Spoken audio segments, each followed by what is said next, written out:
So very good afternoon. Settle down fast. Handouts will be given. Okay, so the beginning. Please settle down fast.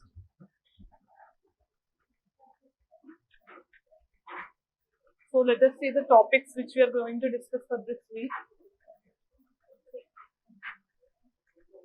Topics cover from 1st September because last week there is no current affairs, right? That's the reason I have included most important topics from last week also, including this week as well. And these will be important, almost all these topics from mains perspective. Okay? So for your understanding, One Nation, One Election, GS2, Polity and Governance, Supreme Court speech, Parrot remark.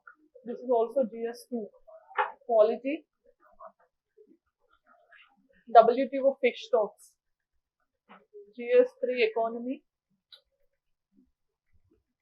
Precision Farming, GS3, Environment as well as Economy also, Agriculture and Economy, Turkey's bid to join BRICS, GS2 IR, Universal Basic Income, GS3 Economy,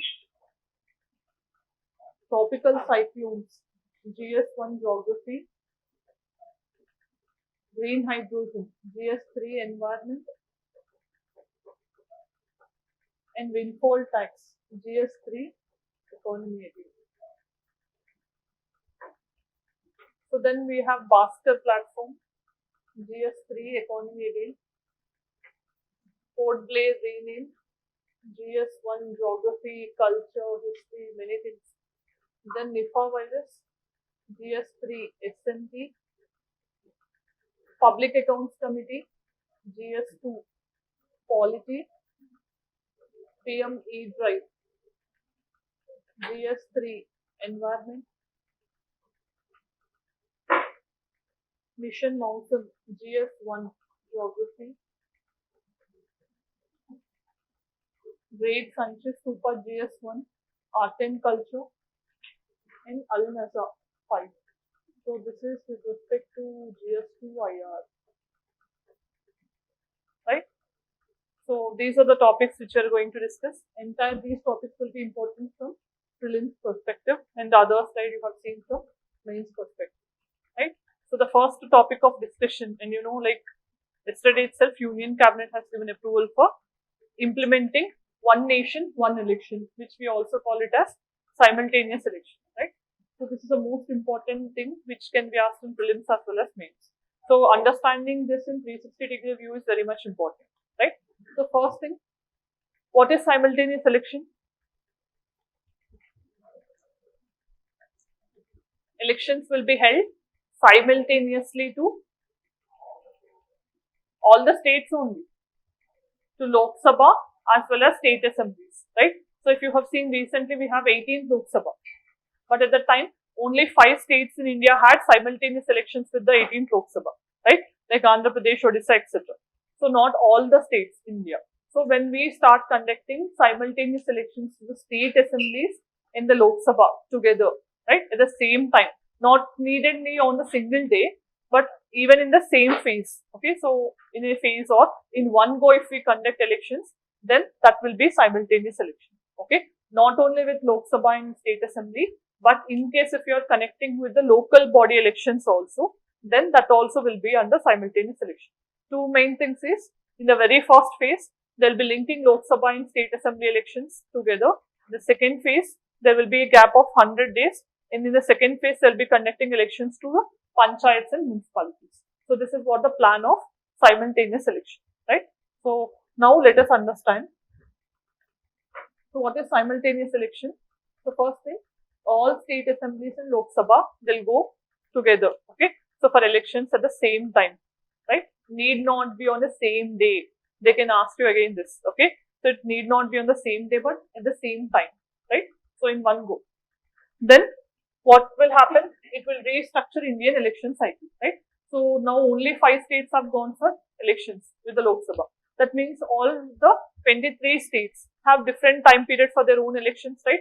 So that means they need to restructure again in accordance with the Lok Sabha election schedule. That means either they have to extend their tenure or they have to early dissolve this particular assembly, right? So that means there is some element of constitutional amendment also required.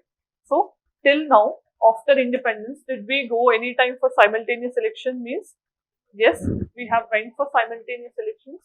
So between 1951-52, when we have conducted our first general election, from then to 1967, right? So why 67? Because that is the time when we had opposition formed at the central level, right? So till then, as only one party is commanding the center, right?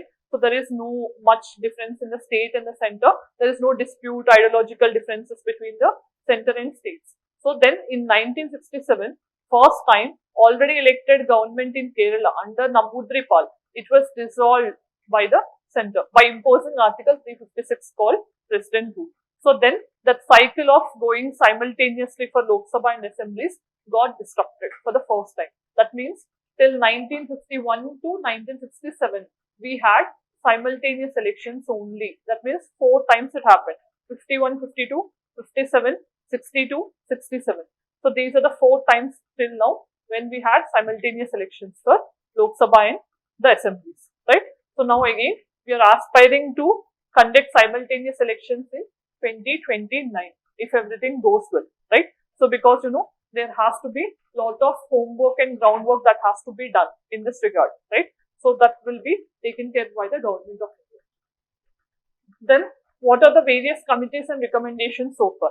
So first recommendation came in the year 1983 when Election Commission of India has given this idea for the very first time, 1983. Then 1999 Law Commission has recommended.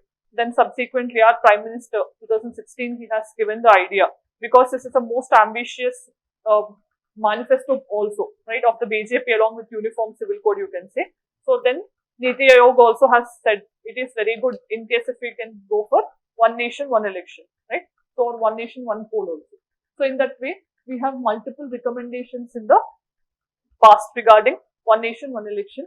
And in 2018 also Law Commission said at least 5 constitutional amendments are required in case if you are going for simultaneous election. Minimum 5 are required. But now if you see as we proceed further, there is one committee formed last year under former President of India, Ramnath Kovind, right? So his panel said it will require around 18 constitutional amendments. Okay, so that means 18 constitutional amendments have to be done, right? So then only we can implement this one nation, one poll. So then 2019 PM Modi has constituted that particular committee. Almost after examining for many years, they have given the report in 2023, and in 2022 also 22nd Law Commission also has given the recommendations for simultaneous elections.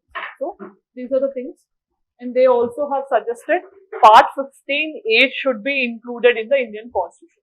Part 15 as of now deals with election. They said Part 15A has to be included, okay, into the Constitution to ensure that the simultaneous elections can become a reality. So, as I told you, in 2019, Government of India has appointed a high-powered committee under former President Ramnath Kovind, right? So, in that particular context, if you see, they have given certain recommendations. So, they said the time which is ideal or feasible for conducting simultaneous election will be 2029, right? That means in the next term for Lok Sabha, we already had 24 Lok Sabha elections, right? So, in the next term, that means when we go for 19th Lok Sabha in 2029, then we can go for simultaneous election, right? So then they also said amending the constitution is also very much required. Almost it requires 18 amendments to the constitution. First thing they said is Lok Sabha and state assemblies have to go together. And in the second phase, local bodies also will be having the elections within 100 days of the Lok Sabha or assembly elections, right?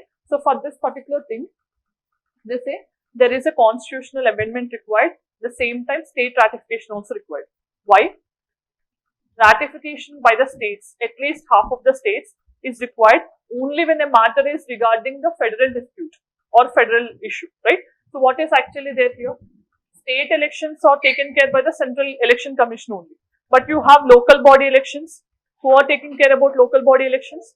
It is the State Election Commission. It is under the purview of the state government. Okay, when to go for elections, how to conduct elections, everything. But now that is also aligning with the one nation, one poll. So that means they have to give approval, right? So for that regard, they said they have to require some ratification. Ratification means giving assent or approval that I am okay with this particular thing, right? So that is what first major recommendation. Then achieving same time elections for Lok Sabha and assemblies, certain amendments have to be made, especially to Article 83 of Indian Constitution that deals with duration of the Lok Sabha, right? You know, duration of Lok Sabha is for 5 years unless it is earlier dissolved, right? So then, you know, Rajya Sabha is a permanent house. There won't be any dissolution to the Rajya Sabha and all. And then we have Article 172, which applies for the state assembly. That means this 5-year term of the Lok Sabha and 5-year term of the assembly should be in sync. Yes or no?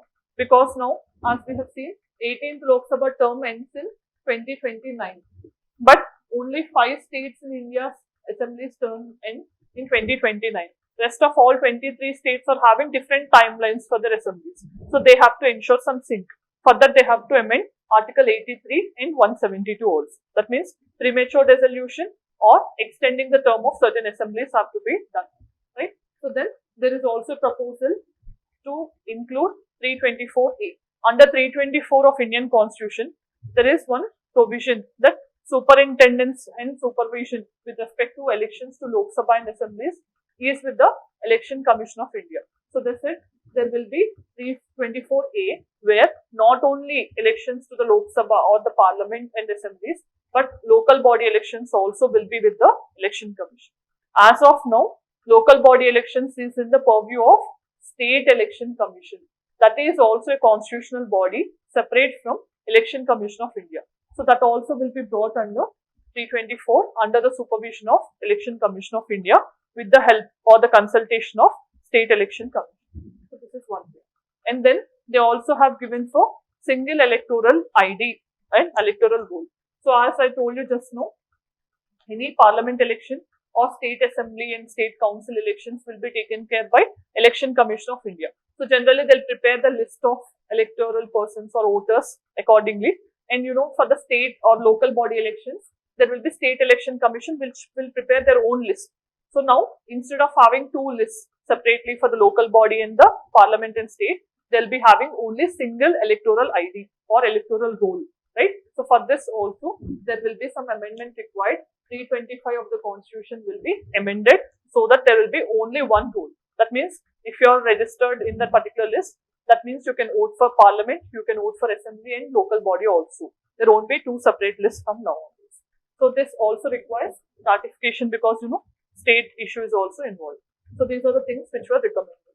And then, for example, in future, after conducting one nation, one poll or one nation, one election, if there is a hung house, that means no party has got clear-cut majority. Or, for example, after government formed, there is some no confidence that was passed.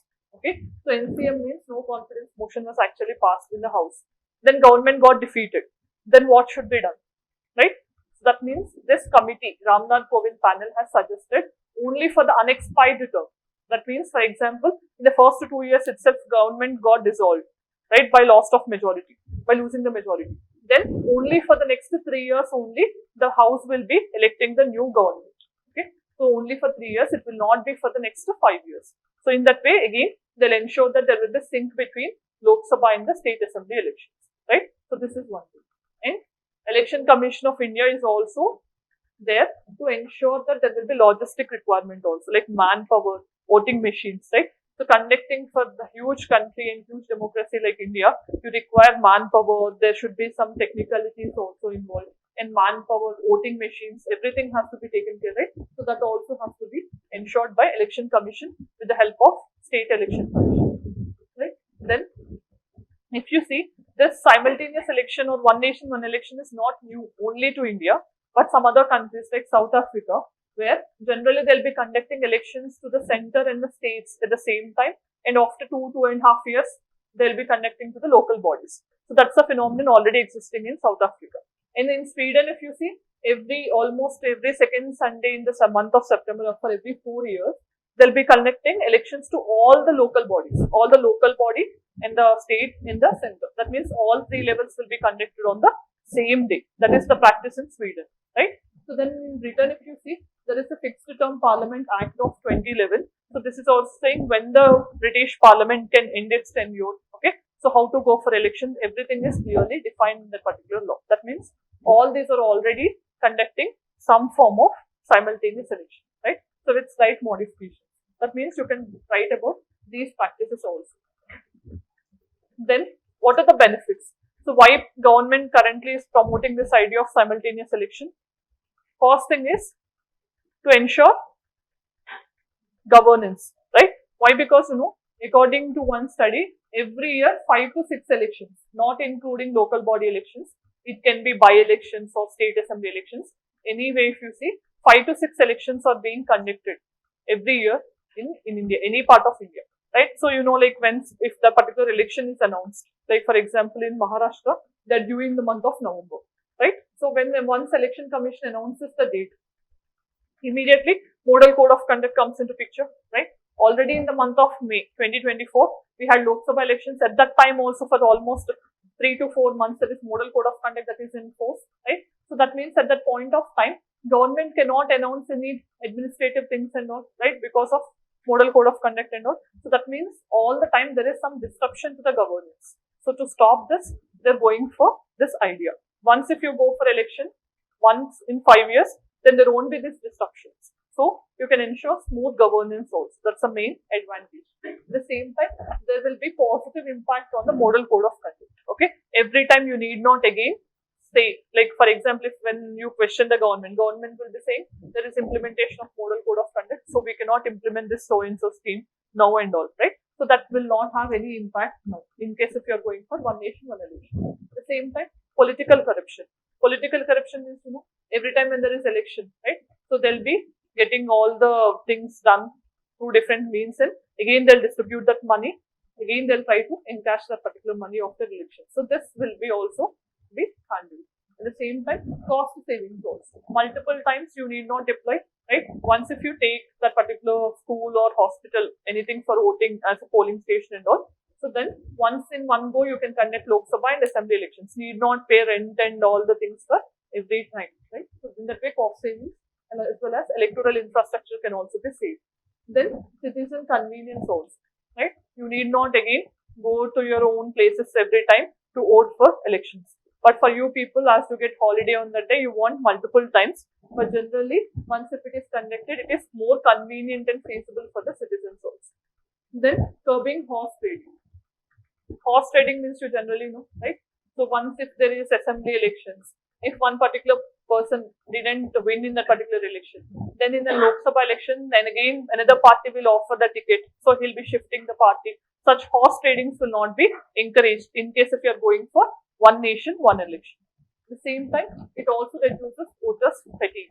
Okay, so need not strain much. You can vote only in one instance, like Andhra Pradesh people, right? So they have voted in one instance only for assembly and Lok Sabha. But for Telangana, they have voted in November last year, and now again in May they have voted for Lok Sabha elections. 2 times they have voted. Okay, that is the main thing. So it reduces the voters' fatigue. So then, what are the challenges? So all the idea seems to be beautiful. Okay, but there are so many implementation challenges also. What is the first most important thing? To ensure that sync between Lok Sabha and assembly elections, that is not that easy. You need to extend the term of certain assemblies, or you need to earlier dissolve certain assemblies also, right? That's the main thing. At the same time, bringing constitutional amendments also is not that easy, right? So again, some amendments also require state ratification also. So that is not that easy also, right? So Article 83, Clause 2 and 172 also, that has to be amended, and it's not that easy. Then logistical challenges, right? So conducting on one go, you need to take and procure EVMs, etc. and all, right? So manpower, everything is not that easy. Organizing in one go. And federal concerns are also there, along with law commission findings. States will not agree, right? So if you are going to extend the tenure of one particular assembly, they'll feel happy. But if you are ending prematurely, will that state accept its term, right? So they'll not be happy with that particular aspect. In recurrence of elections and democratic benefits. Okay. So, like once if there is election, they'll be paying voters. So that's an advantage which they'll get by periodic elections. But if they go for one-time election, there won't be such benefits that voters will get. Okay. So such benefits also will not be there. Freebies, etc. Right. So why this topic is very much important is you can see in the past in 2017 they have asked a question in mains. Right. You can read the question.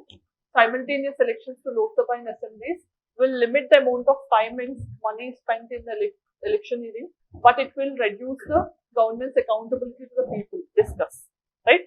So, for example, now if you have periodic elections, right? So, if the state assembly election is done and the Lok Sabha elections are due, at least the government, which is already in power, they'll have some fear in their mind. If we don't generally do these things, we don't get proper voter mandate and all, right?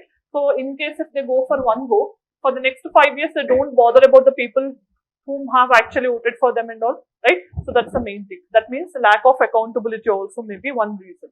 And one other disadvantage is regional parties' existence may also be in question, right? Why? Because generally people will have the tendency when they vote, okay?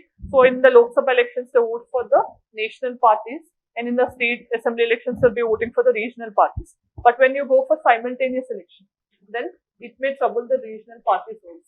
The identity. That is why BJP is promoting this so much is they want this to happen, right?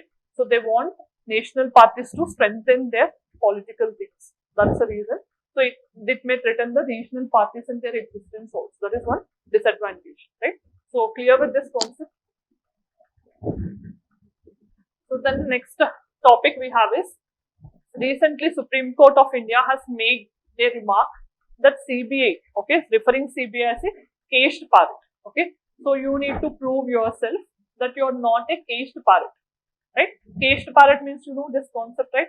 You'll be seeing on the roads also caged parrot will be listening to its master, whomever control, they'll be assigning or aligning to that particular thing, right? So in that particular way, CBI also was criticized, right? In any question in mains, when CBI based question is asked, you can always write the criticism that it was criticized for being a caged parrot. Who is the master of the CBI? Central government. So it is listening to the voice and stand of the central government. It is not maintaining its independence or neutrality, right? So or impartiality. For that particular thing, this was mentioned, right? So in this context, so recently Supreme Court has highlighted the need for CBI to overcome its reputation of being a caged parrot under government's control. Okay, so you need to do something to go beyond it. That's the main thing Supreme Court has highlighted, right? You know why? Because CBI was also in use because of Kolkata rape murder case, right? So in that regard also. So then, caged parrot term was coined actually by two judges in 2013 and 14. This is not required. R.M. Lodha and another person, Ujjwal Buyan. Okay, so these two persons have used the term of caged parrot. Okay, it is nothing. It's like a criticism. Okay, so that these persons are not actually having any autonomy in their functioning, right? Autonomy means independence is not there with CBI. That was a criticism. It's not a praise for our CBI. Then what is CBI? Central Bureau of Investigation, right? So actually this organization was formed in 1960s after independence. But if you trace the origin of CBI, it was in World War I and World War II times. It is not World War I, World War II time. Because after war, British officials felt the need to investigate into the war-related crimes, corruption involved in war-related crimes and all. So for that, they have established this Delhi Police Special Establishment Act, 1946. So under that particular act, initially CBI was constituted, okay, as a body to look into corruption in war crimes, okay. Later in the independent India, there is one commission called Santanam Committee. So this was formed to look into corruption related things, anti-corruption related things. So they have suggested that a body to investigate into corruption has to be formed at the central level called Central Bureau of Investigation. So it was actually created under and it was given powers under Delhi Police Special Establishment Act of 1946. Okay. So this is the act under which CBI generally functions. It was not established under this act. It is not a statutory body. First thing, it is non-constitutional, non-statutory body. It is just an executive body. Okay, so it is not a statutory body also. So this is what in 1964 it was actually created under this committee's recommendations. Okay, so this was established in 1941. Later in 1946, Delhi Police Special Establishment Act, you can see here, that was the main thing. Okay, so they can ask you which particular ministry controls CBA. It is Ministry of Personnel and Grievances. Okay, so it's not Ministry of Home Affairs or anything. It's Ministry of Personnel. There you can be trapped. Okay, so DOPT, Department of Personnel and Training, you have it. So then what is the motto of CBA? Industry, impartiality and integrity. 3 I's of CBA. Okay, so but this is mainly in question along with this. Okay, so then, so what is the structure and leadership? So CBA will be headed by a director. Okay, so who will be generally from the IPS officer only, IPS service. So then that particular committee, 3-member committee will be deciding who will be the CBI director, headed by Prime Minister of India, leader of opposition in the Lok Sabha, and the Chief Justice of India. These 3 members together will select who have to become the director of CBI. And that person, once appointed, will have 2-year term, right? 2-year term. So then this is the term. So term was given by CVC Act of 2003, Central Vigilance Commission Act of 2003. In this particular act, okay, so it generally supervises CBI under this. Okay, so it has mentioned tenure will be of 2 years for the director. So then what is jurisdiction? Generally, it will be looking into corruption related cases, economic offences like smuggling, okay, so narcotics and all, in other major crimes, okay, any accident that happens or any, sometimes even hijacking, these type of things, or antiques also will be traded, right, illegally smuggled and all. So with respect to all those things also, CBI has jurisdiction. Then we also have come across general consent and specific consent of CBI, right? So generally, as I told you, CBI is the central investigating agency. That means it is center's agency, right? So to investigate in a state, okay, it requires certain permission. Okay, for example, if this particular state has given general consent to CBI, that means every time it need not take permission again and again for every case. Okay, once granted permission, anytime it can investigate. Without the state permission again, it can start investigating of any particular case on reference. But once if it is given specific consent, that means only for that particular case it will apply. If it starts taking a new case from that particular state jurisdiction, it has to again obtain the permission from the state, right? So, generally CBI will be misused most of the times for political reasons and all. That's the reason why different states, especially non-BJP states, okay, so they'll be withdrawing the general consent and they'll show that we are going for specific consent, okay, because CBI can also be used as a political weapon by BJP government and all. So for that reason, this is also in use. Okay, so this you also have to understand. Then what are the main challenges? Such questions are very common in mains, right? So they'll be asking you. One main thing is political interference. Just now we have discussed the main criticism of CBI is caged parliament, right? So that's the main criticism. Excessive political interference is one of the main criticism that CBI is facing. Limited autonomy. Autonomy means independence, right? So that is actually not there with this particular department, and there is also more dependence on state. Okay, that is also affecting the functioning of CBI, right? At the same time, insufficient personnel, lack of staff also is one main thing. In vacancies and lack of infrastructure, especially in updated crimes like cyber crimes and all, they require forensics, everything, latest technology access and all, but that's still not there with the CBI. Okay. Then coordination issues with the state police. When you watch any movie or web series also, there you will be finding this. So when any case is referred to CBI, generally the state police will not cooperate with CBI, right? So they'll have that clash with CBI, right? So that's the main thing, because state police will be coming under the state government's purview as law and order is under the state, and CBI is the center's agency, right? So they will be having that tussle. That is also one challenge. So then what are the reforms you can suggest? Okay. So first thing is, it has to be made more autonomous. See, what are the problems you're writing here? You need to suggest the opposite of it. So it will be easy. More independence have to be given to CBI, or more powers have to be given, and you also need to ensure transparency so that no political interference will be there. At the same time, advanced training has to be given, right? Especially in the world of cyber crimes and latest technological crimes and all. You need to enhance CBI and its training related things all.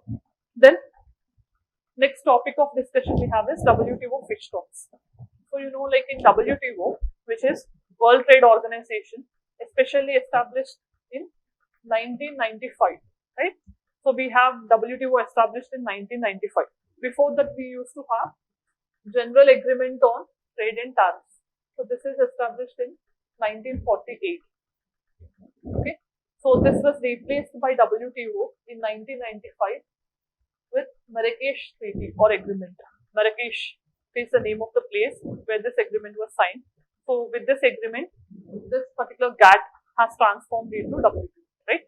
So World Trade Organization is headquartered in Geneva, Switzerland, and it has currently 166 members.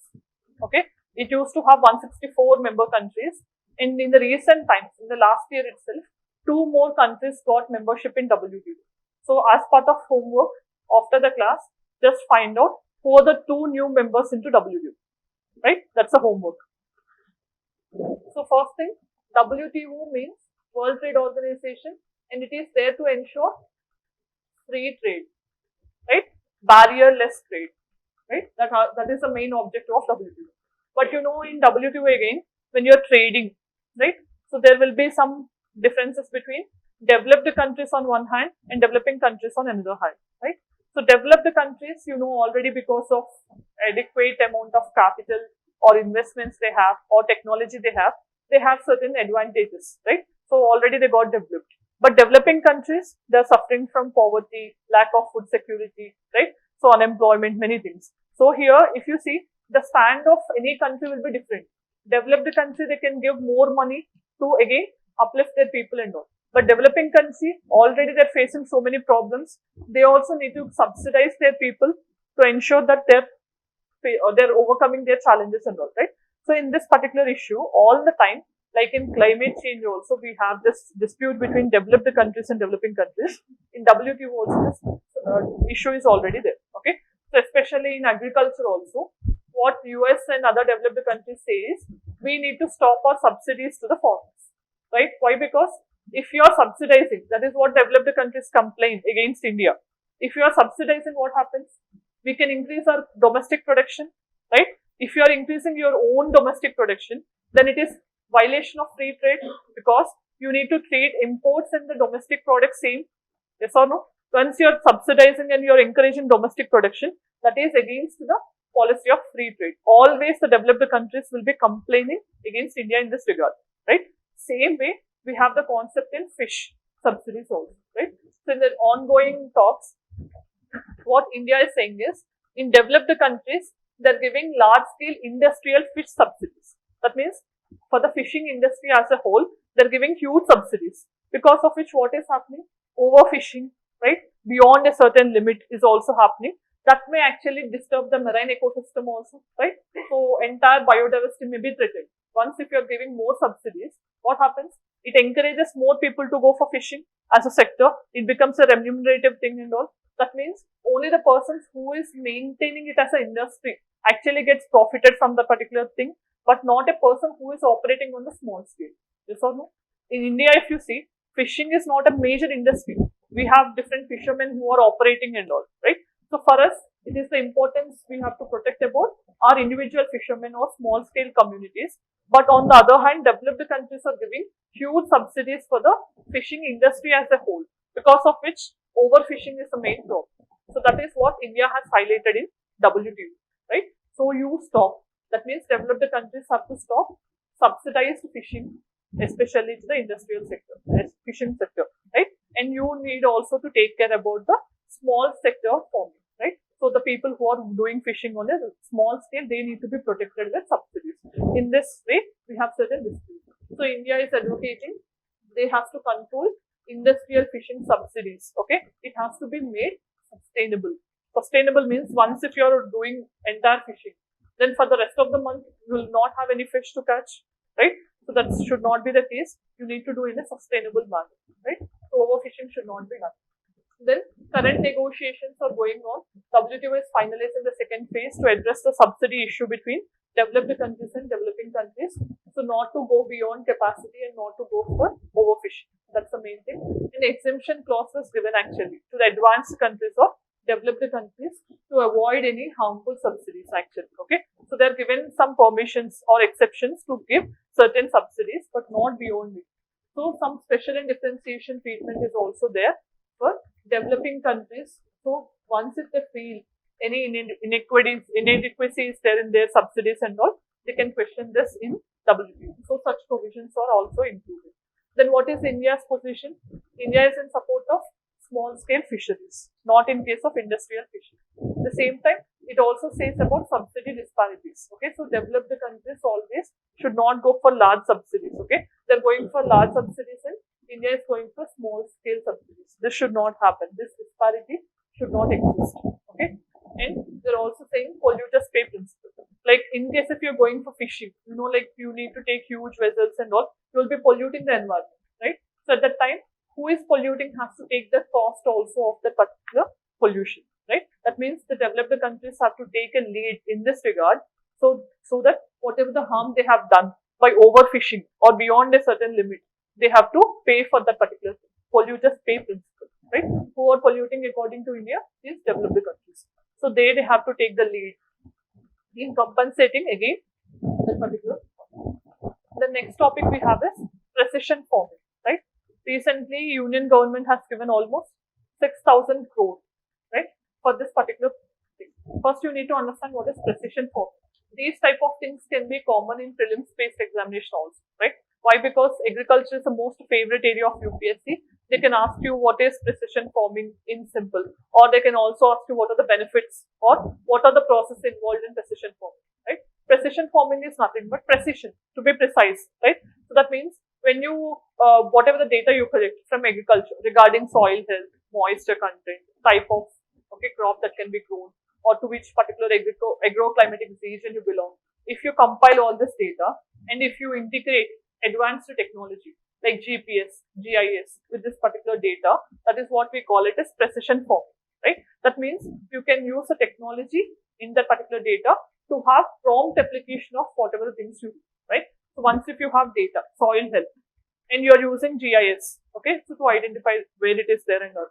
So at that point of time, based on the data you have, you can clearly identify which particular region requires how much dose of fertilizer, okay. So is this actually there in the soil or not? Based on that, you can apply. That means you can decrease the resource utilization also. You can save the money, you can save the time, cost, at the same time, environment also can be protected. That is the main objective, right?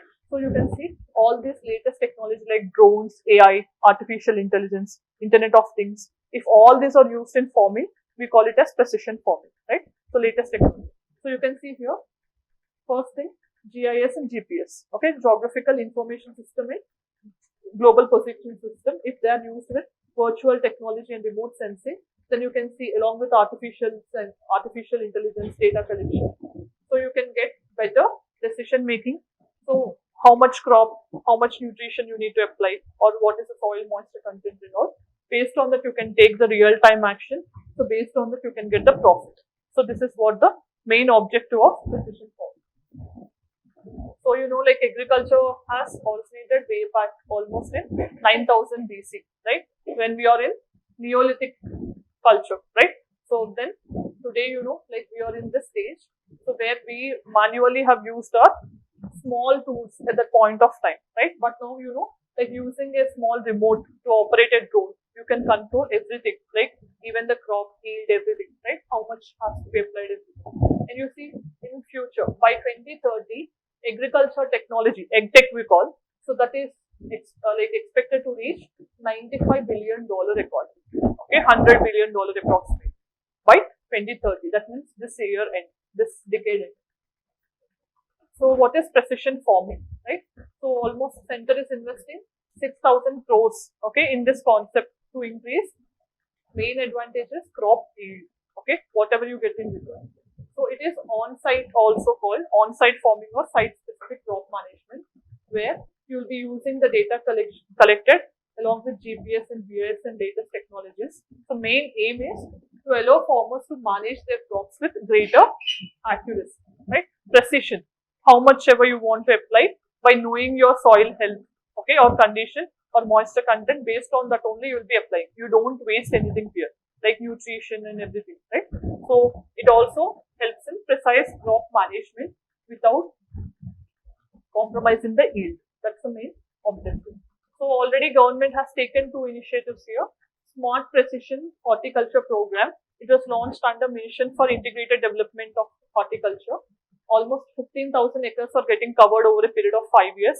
Smart agriculture, you can say. And then Agriculture Infrastructure Fund is also providing 3% interest subsidy loans. Okay, so for those who buy drones and other things for using latest technology as part of their agriculture, for them interest subsidy is also given as part of this fund. Okay, very important. In international collaborations, we also have signed some agreements with Israel and Netherlands, who are the leading countries in agriculture. So we are also having some better, excellent technologies from there. We are borrowing and we are using in India. At the same time, precision farming development centers, like 22 centers are going to be established, okay, to test and to use the technology in India for the local people. So these are the main things which you have to keep in mind. They can ask you in prelims by giving 4 or 5 options. So first advantage is reduced nutrient runoff, right? So the present situation, if you generally see in any countryside or village side, generally farmers will be spraying fertilizers like this, right? So they don't have any calculation. They'll be applying in one particular group, right? Solid fertilizer in the form of granular form will be using DAPs and all. But now, comparatively, from granular format or solid format, we have reduced it to liquid format with the help of nano DAP, diammonium phosphate.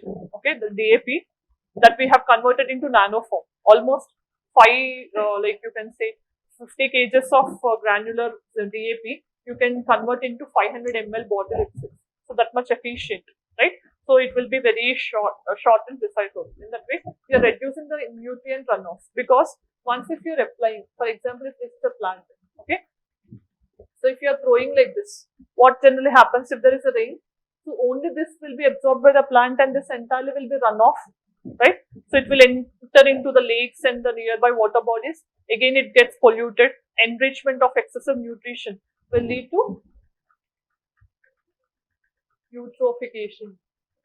Eutrophication is excessive nutrient content in a water body, right? Because of which what happens? Algal blooms happen. Algae will be grown on the topmost cover of the water body, because of which sunlight penetration decreases. When sunlight penetration decreases, oxygen availability, photosynthesis decreases. So more bodies and more marine organisms in the water body will die over a period of time, right? So in that way, entirely it will become as a dustbin, okay, no use. So then it also reduces the herbicide and fungicide usage, okay. You will be using only to the precise level. And then efficient production management also will be there. How much ever you want to use, that much only you will be producing. There won't be excessive production. Then efficient resource utilization properly and increased profits, right? Now, as you're wasting the fertilizers and all, you're losing. That means you need to buy more and you're applying very less. But in future, if you're using precision farming and all, only you'll be using how much ever you want based on the data collected. So that will again enhance your profits. But there are certain challenges also. What is one? Acquisition cost. So to buy a drone, is it feasible for a normal farmer? Not so easy, right? That's the main thing. In farm data sharing and ownership issues, like one person will be owning the land and another person will be tilling the land. So how to go with these type of things is the main problem. And lack of standards also, right? In one particular area, moisture content will be having one standard, in another region it can be another way and all, right? So then lack of technical know-how, right? People doesn't know how much has to be applied, what has to be done and all. So these things are not clearly known. And there is a digital divide also. Only if you understand, in the rural areas especially, only 23% of the people have some digital literacy, okay, in using digital knowledge in the farming and all. Only 23% have some digital idea, means using a mobile phone for enhancing the crop and all this, right? So how you will be using in this particular situation is also the main challenge, right? So then what is the way ahead? Main thing you have to focus is always sustainability have to be there, right? So sustainability in climate resilience, right? So you know that climate change is happening. So climate is changing every time. So you need to be resilient with the climate also, right? At that point of time, you need to ensure the production is also sustainable. So for that particular thing, we need to adopt IoT, means Internet of Things and Artificial Intelligence. At the same time, you need to enhance your training in education also. So these are the main things which you have to suggest as a way forward. The next topic from IR is Turkey's bid to BRICS. Okay, so you know Turkey is an Eurasian country, right? So it is part of Asia and also Europe, right? So Turkey location is also very much important. And in the recent times, Turkey is trying to accede into two blocks. One is European Union and another one is BRICS. So in this regard, we'll understand recently it has moved. Okay, so it is trying to get its seat or membership into BRICS. So in this regard, we'll understand what will be the benefit that Turkey will get in return for getting BRICS membership. What will this expansion signify for India? What will be the challenges that we have to face in BRICS as a grouping, right? So first thing, if Turkey joins into BRICS, what will happen? It will become easy for Turkey to move into EU also, European Union. Already that is in consideration. But now it will again increase its influence also. At the same time, it will also enhance economic cooperation with emerging countries. So first, you know, BRICS means Brazil, Russia, India, China and South Africa. This grouping has started as BRIC. Okay, so it was in 2010, South Africa has joined this particular grouping. So BRICS is a grouping of all developing economies or emerging economies, right? So when Turkey joined this particular organization, it will also have that exposure to emerging market economies. That's the benefit it will have. At the same time, it will also increase its leverage in European Union related negotiations. Okay, so it can say like I got into BRICS, so it will become easy for into European Union. Then what will be the concerns? So BRICS, if you see, two countries here is Russia and China, right? So these two countries are anti-West, right? So that means again Turkey's whatever the membership that it had in NATO or with the European Union. So these may get into trouble, right? Because you know NATO is an alliance that was formed against Russia only, right? To protect the countries from Soviet Union expansion and all, right? So this will again trouble Turkey, right? If it joins into this. At the same time, it also undermines its credibility of having Western alliance. That means Turkey is considered to be a good ally of US and other Western countries. Now, if it joins a grouping where Russia and China are members, it will trouble Turkey in that regard. At the same time, it will also diplomatically isolate Turkey from the Western countries. So this is also one challenge that Turkey has to face in multiple regards. So then, what is India's stand? So is India welcoming this decision? Means India is clearly welcoming, right? All the time we welcome any expansion. And we also say consensus based. That means if we have to admit any country into a grouping, every country in the grouping already has to accept, okay, with no dispute. Then only we can have that country. That is what the stand of India.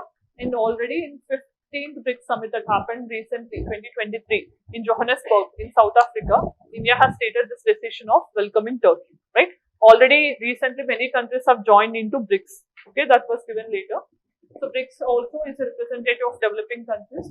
So this will become easy. So you can see here, it is Saudi Arabia, Egypt, Ethiopia, you have here, UAE, Iran. So these are the 5 countries that joined to BRICS. So already 5 country grouping to which another 5 has joined. Now already BRICS have become a 10-member grouping. Okay, Saudi Arabia, Egypt, Ethiopia, Iran, UAE, right? So these are the 5 countries. And if Turkey joins in future, it becomes the 11th country. So in prelims of UPSC, it is quite common to ask a grouping in its membership. Okay, especially when any new country joins, it is very much important. And if it is already having India as a member, it will be most important, right? So you have to keep these things in mind. Argentina is the only country which initially has stated its intention of joining BRICS, but later it has withdrawn. Okay, Argentina is not a member of BRICS. It has expressed its intention, but later because of different reasons it has withdrawn. Because you know, Brazil and Argentina are neighboring countries like India and Pakistan, you know, they have their own things. Okay, that's it. So India is also trying to create a BRICS space consortium. Space means not that space consortium. with respect to skill education and all. So between the BRICS countries, it is trying to create a mechanism. At the same time, expansion of BRICS in a future-ready format. That means making them more in the orientation of development, digitally also. In the latest technological developments, we also wanted to ensure BRICS also gets developed, okay, or it will be future-ready in this aspect. So main things is, for India, expanding partnerships is very important, right? We cannot only stick with one particular country, right? We also need to diversify our relations. And then geopolitical influence is also very much important. At the same time, especially when many countries are aligning with China, we need to increase our presence also as much as possible. So these are the main things which India gets in return if Turkey joins into BRICS. So then BRICS as a grouping, if you see, it was formed in the year 2009, headquartered in Shanghai, right? So these type of questions are also quite common. They can ask you the headquarters, right? It is not in Beijing, it is in Shanghai, China, right? So acronym, you know, it is BRICS. Okay, so acronym is Brazil, Russia, India, China. This is a country which have joined in 2010. South Africa. That's the latest before these five. Okay, so all these are world's developing economies. Okay, not developing economies. Okay, so this term BRIC, okay, before the joining of South Africa was coined by Jim O'Neill. Okay, so this is a person economist who have given this term in 2001, right? So then BRICS, if you see, 5 of the largest developing countries are brought together under one platform where they represent 41% of global population, 24% of global GDP, right, and 16% of global trade. And by 2028, it is expected to reach 35% of global trade. That means 35% of global trade happens in these 5 countries in the future, developing countries, right? So then chairmanship always it will rotate in this way only, right? So once it's Brazil, then Russia, in this way only, orderly fashion. So now South Africa has hosted, as I told you, 15th summit happened in Johannesburg. Okay, India hosted 2 times. What are those 2 years in which particular India has hosted? Try to check after the class. That is also homework. Then initiatives of BRICS. So these are very much important, right? First thing is New Development Bank, very much important.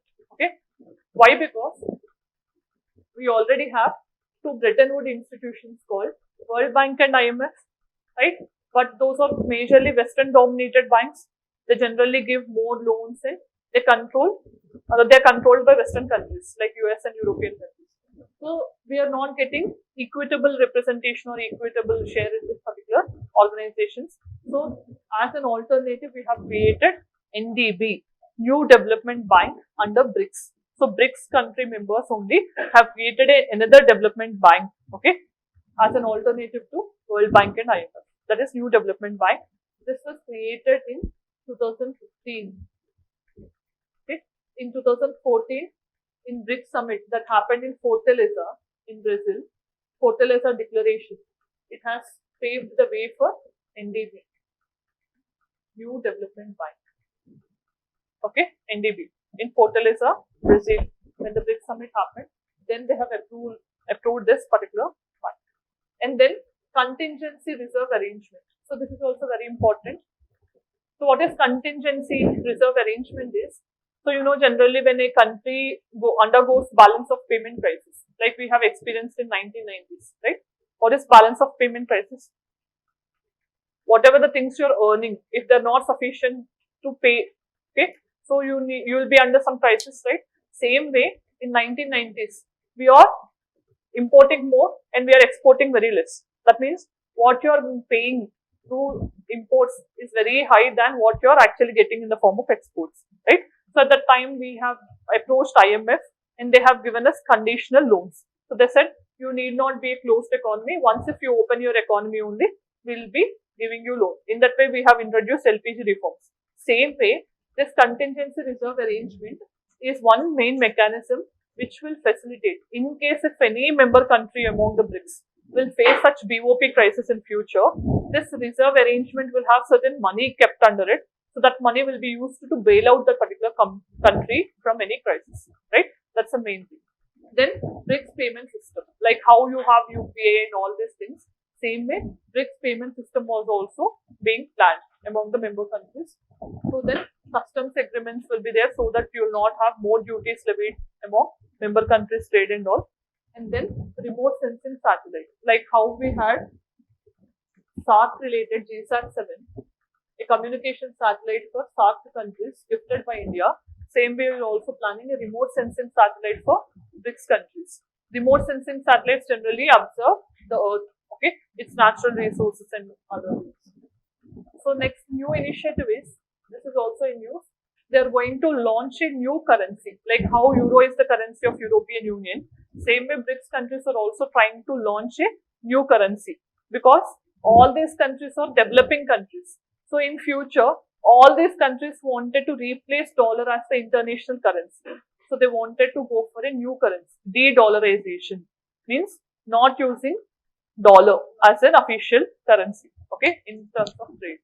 Then what is the importance of BRICS for India?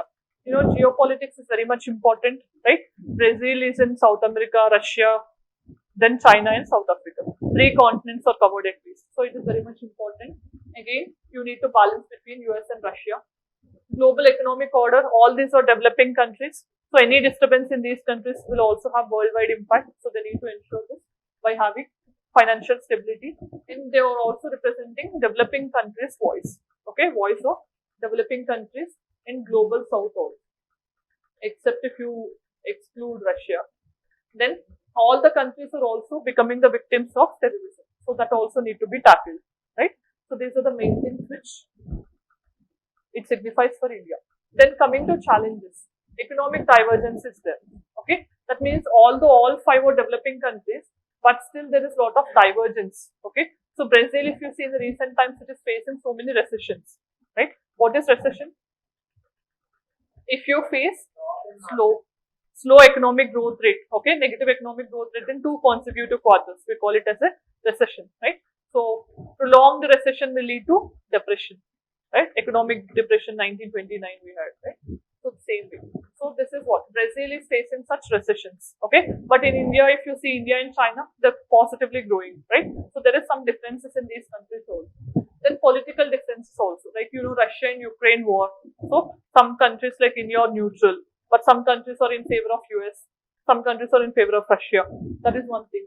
And South China Sea dispute is also one main factor, which is also a dispute here. And then external pressures like protectionism.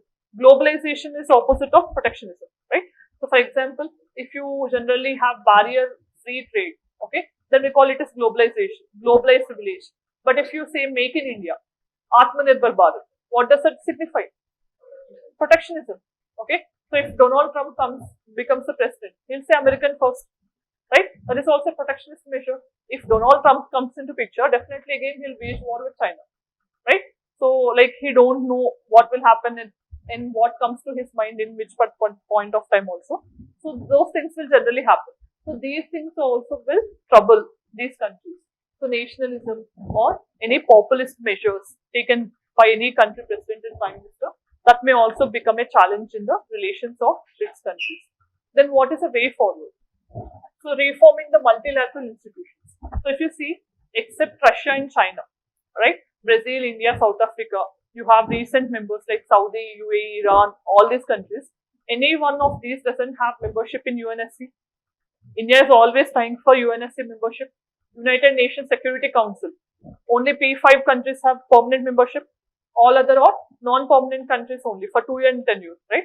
So India is also striving for this. This is also one thing which you can suggest. In technological, digital solutions also have to be developed, okay, so to prevent this type of financial instabilities. And most importantly, what you can always write in IR is promote people-to-people cooperation or dialogues. So this was a question asked in, as I just told you, in 2015 NDB was formed, right? See, the question was asked in 2016. UPSC is always predictable once if you know the right way. Okay, so in the upcoming prelims also, if you carefully follow what UPSC can focus upon, at least from 1 year in advance, you can definitely predict not all questions, but 50 to 60% questions can be predicted. If you can do this, your job is already done. Yes or no? You need not answer all the 100 questions being asked. What is your job? To solve only 50% of questions net correct. Yes or no? So this is what 2015 they have formed NDB. In 2016 prelims they have asked a question on NDB. See, first thing, see the statement. NDB was set up by EPIC. Is it by EPIC? Asian Pacific Economic Cooperation. Just now I told you. By shouting aloud, I said it is BRICS. Right? So that means you know this is not the answer. Right? Only two options are there. Right? Then headquarters of NDB is in. If it is a newly formed grouping and if you just know the basic information, is it easy or difficult? It is we people who make it difficult. Right? That is what I'm saying. Prioritize your preparation. You may be going through different things and all, but once if you put your honesty into your preparation, definitely you will be getting the yield. I can promise it. Okay? If you are sincere, honest in your preparation, definitely you can clear prelims with ease, not with much difficulty also. Most of the people will say prelims is a difficult examination. It is UPSC who is making it difficult. Okay? Because they wanted to set that as a stage of elimination. Because they wanted to filter out from lakhs to hundreds. But it is you people again who are making it more difficult. Once if you understand the pattern of UPSC, how they're asking that particular question, why did they ask that particular question in that particular year? If you trace back the origin, then if you will understand what is the significance associated with that particular thing. Once if you understand the mind of examiner, easily you can predict the 50 to 60% of the questions. Okay, which topics can be probable topics for the upcoming examination. If you can prepare the list of topics and if you can do some research work on it, right? So finding out the details and everything, then easily you can crack prelims in the very first attempt, right? So be honest at least from today, not tomorrow. Okay. Then next topic of discussion is universal basic income. So like you know already, there is some automation going on in the rise of artificial intelligence. Okay. So because of which, you know, when artificial intelligence is increasing its dominance or its prominence, what actually happens? Job loss is the main thing, right? So in otherwise you will have some person who is doing the job. But now if you just order Siri or anything, okay, they'll be doing all the things, right? So job loss. So in this context, so what is being suggested by many economists is universal basic income. This concept can help in country like India, where it can also face severe job loss in the idea of this particular automation or artificial intelligence, right? So what is universal basic income? Three things you have to understand which are part of universal basic income. One is unconditionality.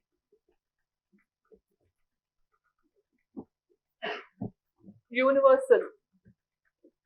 And third, it is agency. These three things are part of UBI, right?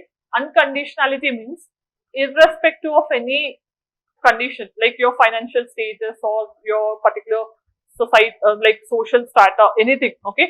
If you just start giving certain money to all the population, right? So for example, now if you see, government will be giving the PM Kisan 6,000 rupees for only certain categories, right? Who are owning land, who are not government employees, right? Who are not paying income tax or who are not getting any pension benefits, for them only that is given. That means terms and conditions will apply, right? But in universal basic income, once if it is implemented, then it will not have any condition, right? You will be just giving money, certain basic money. Basic means which is sufficient to fulfill the needs of the particular person, right? So needs ante naku AC kavali, no, all those are not actually basic needs. To have food, clothing, shelter, basic needs, okay? So to ensure your nutritious food and all in that particular context, okay, whatever your basic needs are there, to fulfill, government will give you, for example, 5,000 rupees per month per individual or 10,000 rupees. So it's so good idea, right? Without doing anything, we'll be getting every month 5,000, 10,000 deposited in your account, right? That's the actual idea of UBI, universal basic income. Unconditionality. Without any condition, it will be given. Universal. It will be given to all the population of the country. And then it is implemented by agency. Means either by government or agency or authority of the government. Okay. So these are the three main constituents of universal basic income. Right. So that's the main idea. It's a social welfare scheme. That means, like for example, what's the main need of UBI? If you consider, now what is actually happening? If government is giving, for example, under PDS, like they're giving subsidized food grains and all, right? But what if these people will be doing? They'll be taking from the ration shops and all, then they'll be selling in the black market, right? For 1 rupee, what they have bought, they'll be selling in 20 rupees or 10 rupees in the market, right? So that's the thing that is happening. That means whatever the grains that are provided by government are not in a condition to be edible, right, by these persons. So they feel we can buy some better rice, okay, so using this money and all. So that is what actually happening. Or in case if the government is giving pension, for example, if it is giving pension of 2000 rupees per month, okay, for me. But what actually happens when I go for the nodal agency or officer generally, what happens? He'll ask, okay, if I have to give you 2000 rupees pension, you need to pay me 300 or 400 rupees, then only I'll give you pension, right? That can happen. Or from the next month, you'll not get pension. So I have to do it, right? So I'll have to compromise my 300 or 400, which I have to get it. Okay, I need to pay him, right? This can happen. Duplication can happen, or anything can happen. So instead of these things, what we generally do is, you'll instead of like giving PDS or giving fertilizers, giving oil subsidies, anything, what you can do is, you'll be giving 10,000 rupees per month per individual. You'll say them, okay, whatever you wanted to do with the 10,000 rupees, you can do on your own. If you want to buy food grains, you can buy, or if you want to buy, okay, whatever the things you wanted to do, you're leaving it to their discretion, right? That is what the concept of universal basic income. There won't be any such things. See, once if UBI is getting implemented, there won't be these many welfare schemes again. If that has to again happen, it will become a very burden on the government of India, right? So very high burden in terms of financial aspects will be there. So that is the reason, if UBI is going to implement, okay, is going to get implemented, then only UBI will be given. There won't be any other welfare scheme in any form of subsidy, okay? So all this will be scrapped, and in place UBI will be given, right? So that's the main idea. So it will be given to all eligible individuals, okay? Eligible individuals means citizens, okay? So such things in households, okay? Irrespective of, see, this is the more important thing, irrespective of their income. Even Ambani also may get universal basic income, and that happens also, right? So under Telangana Raitu Bandhu, a person who is owning 100 acres is also getting, yes or no?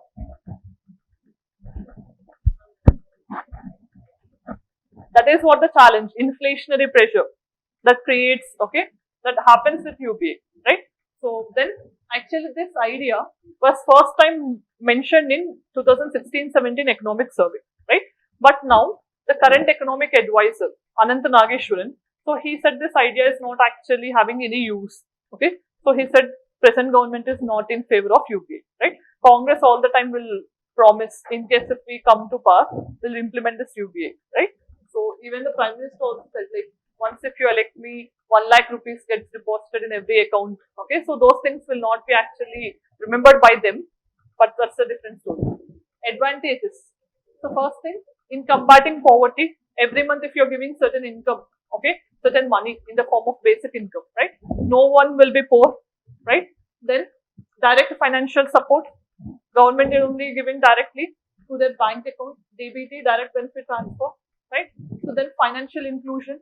When you're giving money, all these people will have to open their bank accounts. In that way, they're financially included into the mainstream financial institutions like banks.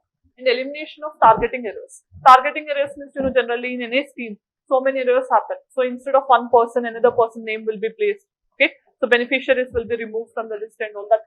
These things will not happen if you are giving directly the income. Okay, then more autonomy. For example, if every individual is given certain money, women, children, they'll also have more autonomy, right? So women can use it for their own nutrition, right? Now, if you see women, they generally don't get their work for all the household things. They don't get any paid work, right? So whatever they do as mother and wife and everything, right? So, but now, if every woman and every children is also being paid universal basic income, that can be helpful in their nutritional things and all, right? And social inclusion. Everyone will be brought into the mainstream society. There won't be such exclusions, and human dignity also will be enhanced. So these are the advantages of UPA. Then challenges. So first challenge is cost. Okay, as I told you, the first most important thing is universal application. Irrespective of any income status, everyone has to be covered. That means how much burden will be on the exchequer, right? So cost is the main challenge. So to again have this much amount of money, what governments have to resort? Higher taxes. Who are actually paying? It's your money, but getting into your hand in a different format. Yes or no? UBR or ABI, anything is in your hand only. You are paying tax, and that is being given as a freebie by the government. Just a name change. That's it. Okay. So higher taxes, and government will cut down its spendings. Expenditure will be cut so that money can be used here, and it also can increase the debt of the government. Okay, to finance this much amount, they have to borrow. Okay, Economic Survey of 2016-17 said, in case if you are giving 7,620 rupees per year for every citizen, it will cost around 4.9% of GDP. Understand? Per year, 7,600 if you give to an individual, it will cost around 4.9% in your GDP. You can understand how much it is feasible, right? Then it will also have this incentives. Okay, incentives means people will stop working. If every month 10,000 or so is getting credited, why people will have the tendency to work? They'll become inherently lazy like you people. Yes or no? That's the reason why during elections all this unemployed and every person they'll be asking for their own things, right? Financial incentives. I'm not just for fun. Okay, you are all very serious people, I know. Next you have inflationary pressures, right? So when you are giving something for free, what generally happens? You have more money to buy. When everyone is having more money to buy, right, it will increase the prices, inflation, right? That is also one main thing. And implementation challenge, right? So even if you give 10,000 per person also, again, can you ensure that 10,000 will reach that person? It may not. Yes or no? Like as Rajiv Gandhi said, 1 rupee, if every central government is spending 1 rupee, by the time it reaches the end person, it will reach only 25 pies. Okay, like he said, like an ice. If I just ask you to share an ice cube by exchanging wine one by one and all, by the time it reaches the end person, how much is that will be there in your hand? Nothing will be there, even not a drop of water, right? Same way. So that is the level of corruption. So this is also one challenge. Okay. So this is what seen in global countries also. Okay, like Alaska, they are giving some like subsidies, or you can say certain exceptions in oil, etc. Okay, so some exceptions are given in this regard. Some other countries like Brazil is running the experiments. Canada, Finland. Finland is also giving for the unemployed youth, especially 550 euros is being given. France, UK, Germany, Scotland, Barcelona, Switzerland. All these countries are implementing some or another form of UBA. Okay, not exactly, but in one category at least are implementing. But in India, if you see, already a pilot project was conducted in MP, Madhya Pradesh, okay, by SEVA, Self-Empowered Women Association, along with UNICEF.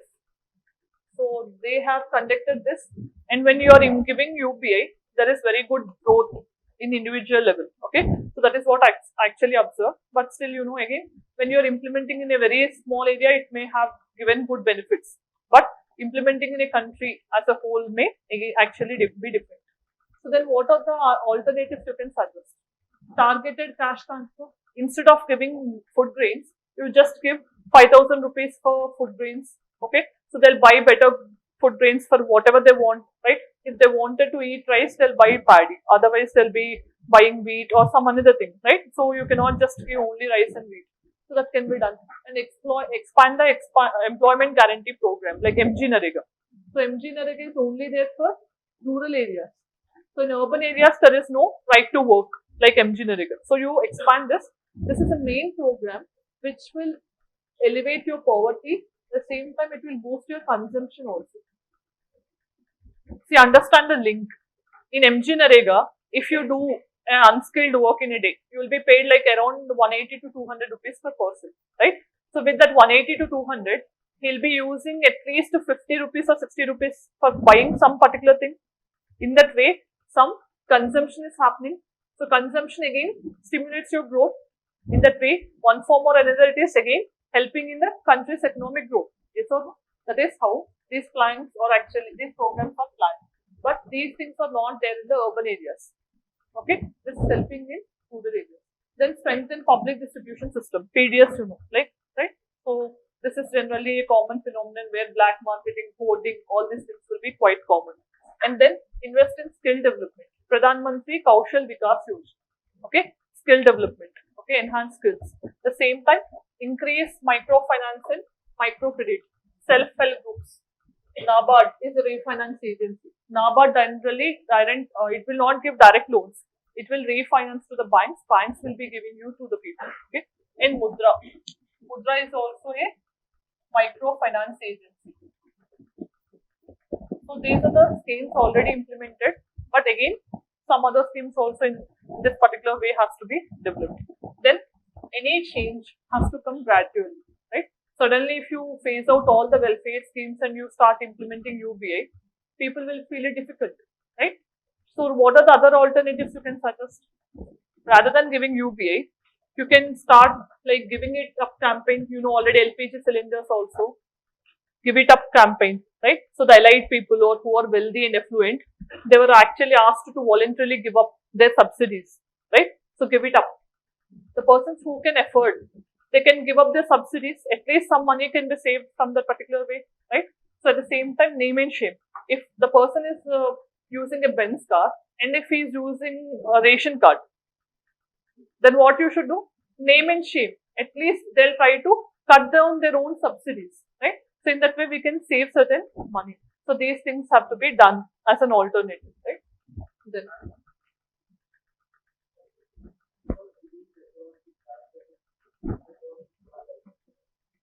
If items are given, again you will be exchanging. No, that is the main thing I told you.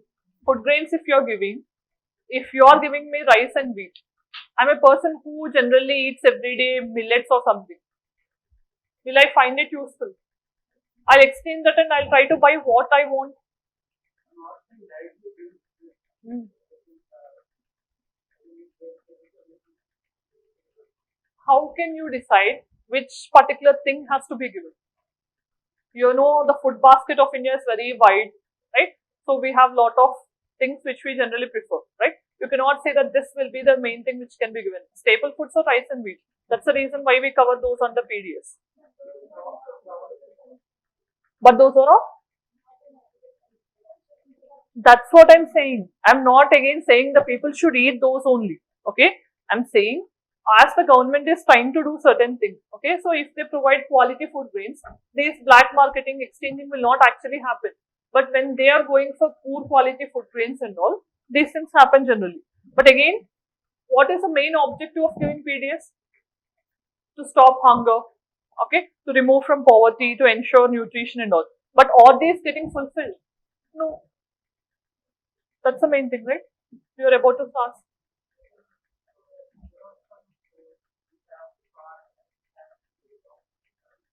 But those things will take lot of time in India.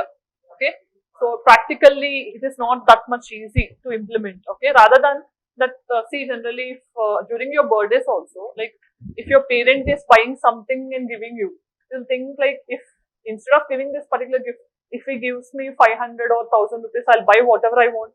Same way, right? The same logic applies here also, right? So if instead of government giving so and so, if you generally give certain amount, okay, you will be doing whatever the things you want, right? You may use it for food, you may use it for health, you may use it for another thing, education. So it depends on the individual, right? So you cannot equate. That's the main logic who advocates this universal basic income. Okay. So any issue, you have to look into the positive, negatives, right? So that's the main thing. Then coming to next topic we have is Typhoon Yagi. Okay. So this particular thing is also in news and it became the most disastrous, okay, cyclone we call in Indian Ocean and all, but in the South China Sea region we call the same as typhoon. Okay? So this is very important. In geography also they can ask you this question. Typhoons are the terms used for same cyclones, tropical cyclones which we see in Bay of Bengal and Arabian Sea in the South China Sea region. And you can see here in the Indian Ocean we call it cyclone, but in the Atlantic Ocean right? This is Atlantic hurricanes. That means in the coast of USA. And this side again hurricanes. Like this, we have different nomenclature. Okay, so you now, so this is the main thing. Okay, in geography you might have studied, some experts are there here, so I don't question them. So you know, tropical cyclones are generally formed in warm equatorial regions, right? Exactly at the equator, no tropical cyclone will be formed because there is no Coriolis force or zero Coriolis force, right? So that will not be a condition for forming of the cyclone, right? So around 5 degree north and south, there will be conditions for forming of a cyclone, right? So these are the main things. You have to remember this. Some ideal conditions for forming of a tropical cyclone or the surface temperature should be above 27 degrees centigrade, right? So you generally know the principle. When warm air rises up, okay, what actually happens? Here low pressure will be created. So always air tends to sink from high pressure to low pressure region. So cold air from the higher pressure region will try to sink in the low pressure. So when they come into contact with the surface, which is already hot, okay, so they'll again get warm. They'll also raise up in that way. So this raised air, when it goes above, it forms again as a cold air, and you know this will create clouds. So this will create actually the precipitation, right? That's the mechanism which generally operates, right? When there is more intense evaporation or more intense creation of this warm wind, so that will create more clouds and thunderstorms. That will actually intensify a cyclone, right? So first thing you need to understand is this is a eye wall, right? So eye wall means there won't be any eye wall will be cyclonic eye, or eye wall will be very calm. There won't be any zone of tension, right, in the wall region of the cyclone, right? So surrounding region only you will be having all the disturbance. Okay. So first thing is Typhoon Yagi. So this was actually formed in South China Sea region. Okay, West Philippine Sea you can say, there it was formed. And you know, they generally form under warm motion only near the equator. And you know this logic, when warm air rises up, okay, it creates low pressure area, and the surrounding area high pressure. From there, the cold air tries to sink into the low pressure area, right? So then you know, eventually after rising up, it again becomes warm. Subsequently, it will form clouds and thunderstorms, right? So then it will precipitate. This is a normal phenomenon. So the weakest tropical cyclone, we call it as a depression. Okay, so depression initially, if you see, like when you will be seeing news also, they'll be giving you alpapidnum forma in the and all, right? So that's a depression. That's the first stage, right? So when the wind speed and everything increases, it will form as a storm, or then it is a cyclone, super cyclone. There are certain characteristics. So if a depression intensifies and it achieves a speed of 63 kilometers per hour, then we call it as a tropical storm. Okay. If it increases to a further speed of 120 kilometers per hour, then we call it as a tropical cyclone. Okay, that means minimum wind speed in a tropical cyclone will be 120 kilometers per hour. So these things can also be asked in prelims. Okay, so what is the characteristic for a depression, tropical storm, super cyclone? Okay, so they can ask you. So all these are different names only of same tropical cyclone. There we call it as Willy Willis is the term which will be used in Australian region. Willy Willy. Okay, they call it as Willy Willy. Typhoon in South China Sea region, hurricanes in Atlantic, okay, tropical cyclones in the Indian Ocean, near Australian coast, they call it as Willy Willy. Okay, so these are the names. So then speed of the wind is generally measured by Saffir-Simpson hurricane wind scale. Okay, like earthquake you have magnetic, intensity and magnitude. What are the scales you have? Intensity, magnitude, Richter scale. Intensity, Richter scale, just now I told you. Yes, intensity.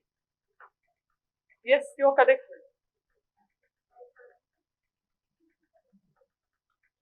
Magnitude means how much energy got released from the point of release of the earthquake, right?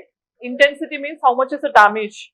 What is the scale that is used to measure intensity? You're correct actually, but you're hesitating to answer. Mercalli scale is the scale used to measure the intensity, the damage caused by the earthquake. Then, so Typhoon Yagi, if you see, this is a tropical storm. Storm means, just now I told you, it will fall into the range of 63 to 120 kilometers per hour. If it crosses 120 kilometers per hour, then it becomes a tropical cyclone, right? So it initially formed in the western Philippine Sea as a storm, but later on, due to unusual warm waters, that means there is more supply of warm water in the South China Sea. That has actually increased the intensity, and then it became a tropical cyclone, okay, of category 5, where the devastation speed will be of 260 kilometers per hour, right? So if it is a severe cyclone or category 5 cyclone, that means it is carrying a wind speed of 260 kilometers per hour, right? You can understand where is 120 and where is 260, right? So nothing will be there on the way. Everything will be washed out, right? That's the thing. So, and you also need to remember in Indian Ocean, especially in the Bay of Bengal and Arabian Sea, recent cyclones also will be asked, okay? So they can ask you, that is also probable area. So which cyclone formed in which particular region and what are the states that got affected also can be a question, right? So then climate change is also increasing the frequency of these cyclones, right? You know, like when the warm temperatures increase, right? Average temperature could be 27 degrees centigrade. But due to climate change and all, global warming, there is more increase in the sea surface temperatures. That is also increase in the intensity and frequency of the formation of the tropical cyclones, right? So then this is the main thing you have to understand. Operation Sadbhav.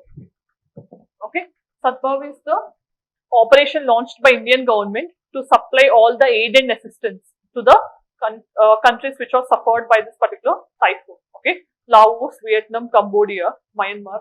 So these countries actually got hit by this typhoon. So in support to these countries, we are giving some assistance with the name Operation Sadbhav. Okay, when you use any reference in the Asian context in Indian relations, there you can quote these things. Okay, so all these countries, especially Myanmar, Laos and Vietnam, are part of Asian grouping, all three 10-member grouping. At the same time, they are also members of Mekong Ganga Cooperation, right? This Mekong Ganga Cooperation is an organization formed in 2001 between India and Laos, Myanmar,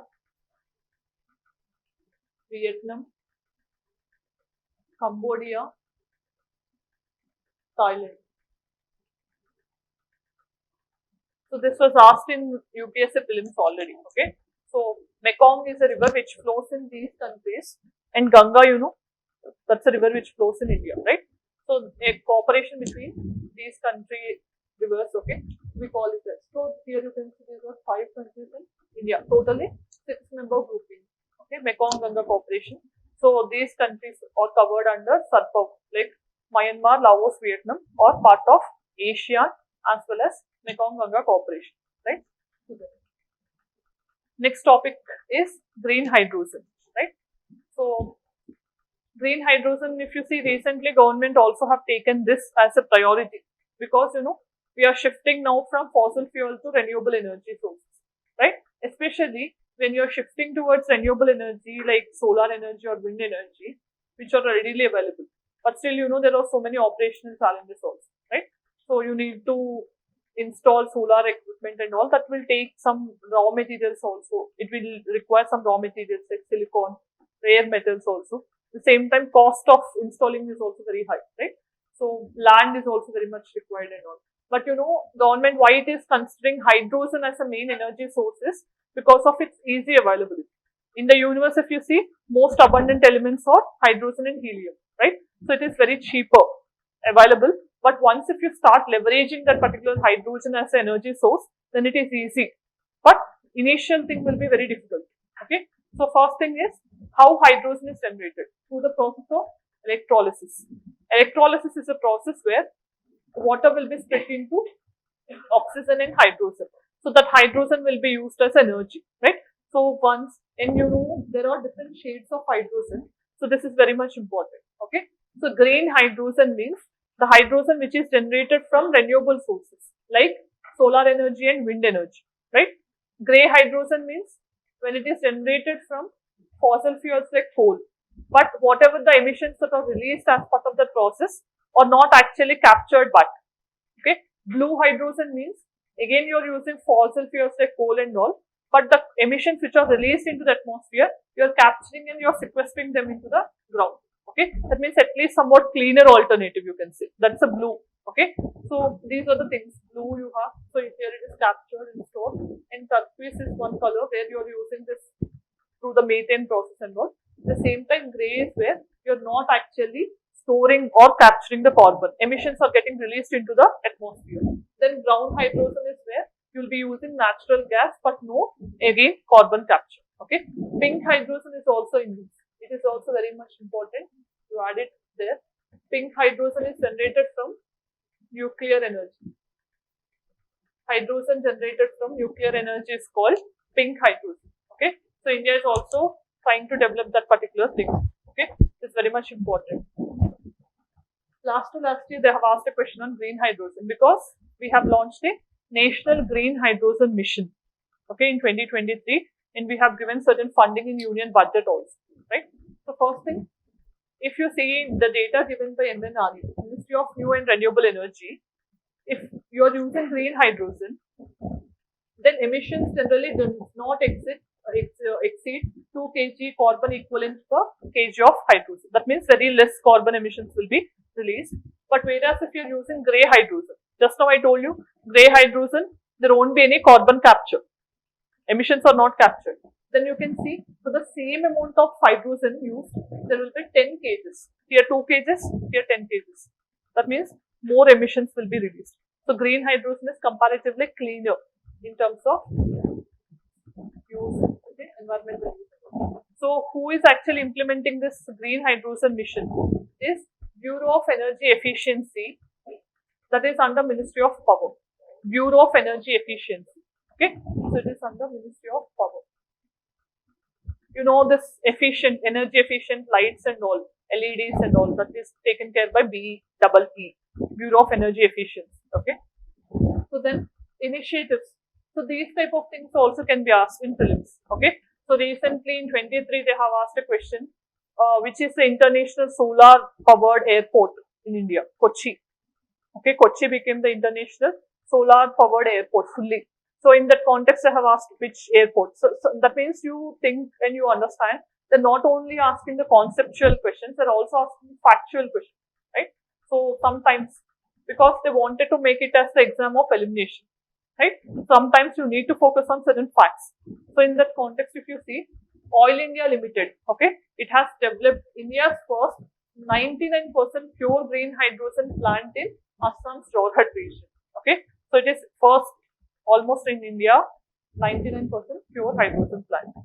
Then NTPC, National Thermal Power Corporation of India, in Surat, it has established India's first green hydrogen blending operation plant, especially in PNG, piped natural gas. Okay, so like how you are blending ethanol in petrol, same way the hydrogen is getting blended in piped natural gas for cooking and all you will be using, right? So same way.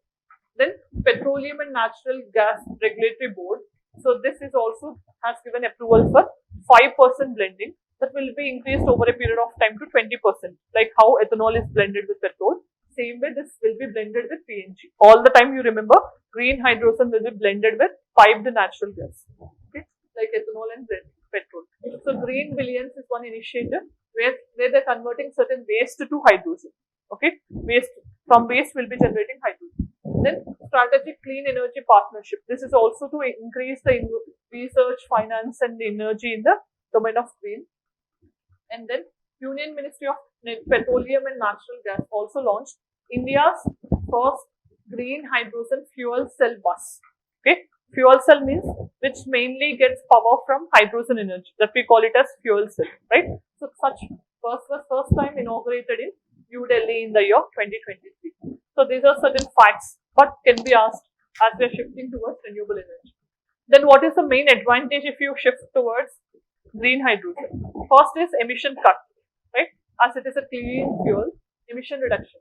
So International Energy Agency, it said around 830 million tons of carbon dioxide can be saved from releasing into the atmosphere if you are using green hydrogen. So much you can save in terms of emissions, right? And then it It is a viable alternative to fossil fuels, which are dirty. Then energy security and independence also, right? Now, see, energy like hydrogen, which is abundantly available, can be used by any country. But if you're using fossil fuels, you need to import from one country or another, right? That will increase your exports and cost. But now, if you're using energy like hydrogen, you need not depend on any other country for your needs, right? That will decrease your dependence. Then creating new industries and employment. So almost now 11 million people are getting employed in hydrogen sector. It is expected to reach to 42 million by 2050. Okay, and especially hydrogen helps in decarbonizing the difficult to decarbonize sectors like especially transport and aviation. So they can be easily controlled, right? So now you know most of the aeroplanes or the transportation vehicles which you generally use in public transport, they'll be running on petrol or diesel. So it is very difficult to convert them into cleaner alternatives like solar or wind, right? Public transportation means, they'll be going for long kilometers, hundreds and thousands of kilometers. So it is very difficult to decarbonize them. Okay. In that particular context, hydrogen offers us a solution, right? So it's a alternative to petrol and diesel. Then what are the applications? In agriculture, how can you make uses? You can replace the traditional fertilizers, which are ammonia coated, all these things, with carbon-free ammonia, right? So there won't be any carbon which is getting released from application of ammonia. And then green ammonia, green hydrogen, improved efficiency and reduced soil acidity. Okay, by ammonia, soil acidity also will not increase. Green hydrogen also powers the farm machinery also, like solar energy. So no gas emissions will be there in the agriculture. Then coming to water management, in desalination, right? Desalination means when you wanted to convert seawater into drinking water, right? There also you can use this hydrogen, green hydrogen. Transport sector, it will not release any emissions and it can also help in fueling the electric vehicles, EVs especially, right? And then in the industrial sector, to reduce the waste, okay, to reduce the emissions or energy and everything, this can offer as an alternative. Then what are the challenges, right? So if everything is going on smooth, it will not be that easy, right? So already, so whatever the green hydrogen industries we have, that is very less in terms of, say for example, if you're generating hydrogen, as I told you, that can be through many ways, through grey, black, brown, pink, green. We have seen different colors, no? But currently if you see, the amount of green hydrogen is less than 1% of all the hydrogen generation, right? So very less is getting generated through renewable sources, especially like solar and wind. That's the main challenge. And energy inefficient also. 30% of renewable energy is getting wasted because of this process generation. Okay. So solar energy and wind energy is getting wasted in the process of generating green hydrogen. And low adoption. Okay. Very less people are using hydrogen in the industrial sector, agriculture and all. Economic sustainability is also not that high, right? So to initially have any hydrogen plant or hydrogen based vehicle or equipment is very high cost. Okay. Then access to critical minerals. You need to have access to nickel, chromium, etc., platinum. Other rare earth metals are also required in generation of that hydrogen. Okay, so that's a very difficult thing. At the same time, it is having safety issues because it is highly flammable. Okay, so that's the main thing. Then the government initiatives is very much important. Global Biofuel Alliance. This is also launched. Okay, biofuels, which are generated from living organisms. Okay, plant, animal waste. From them you generate fuel. We call it as biofuel. So this is one already launched in 2023 as part of our G20 summit. Okay. Then National Hydrogen Mission. This is the mission, very important mission, where we targeted to increase the production of green hydrogen to 5 million metric tons by 2030, and we also wanted to meet 40% of our domestic requirements from green hydrogen. So this is very much important. Try to remember this fact. Okay, all the time it will be important. Then production linked incentive. That means in producing the green hydrogen, you are trying to provide certain incentives. Okay, so that is what production linked incentive scheme of Government of India. Then green hydrogen mission is the same. Okay, so then what is the way forward? You need to improve the infrastructure.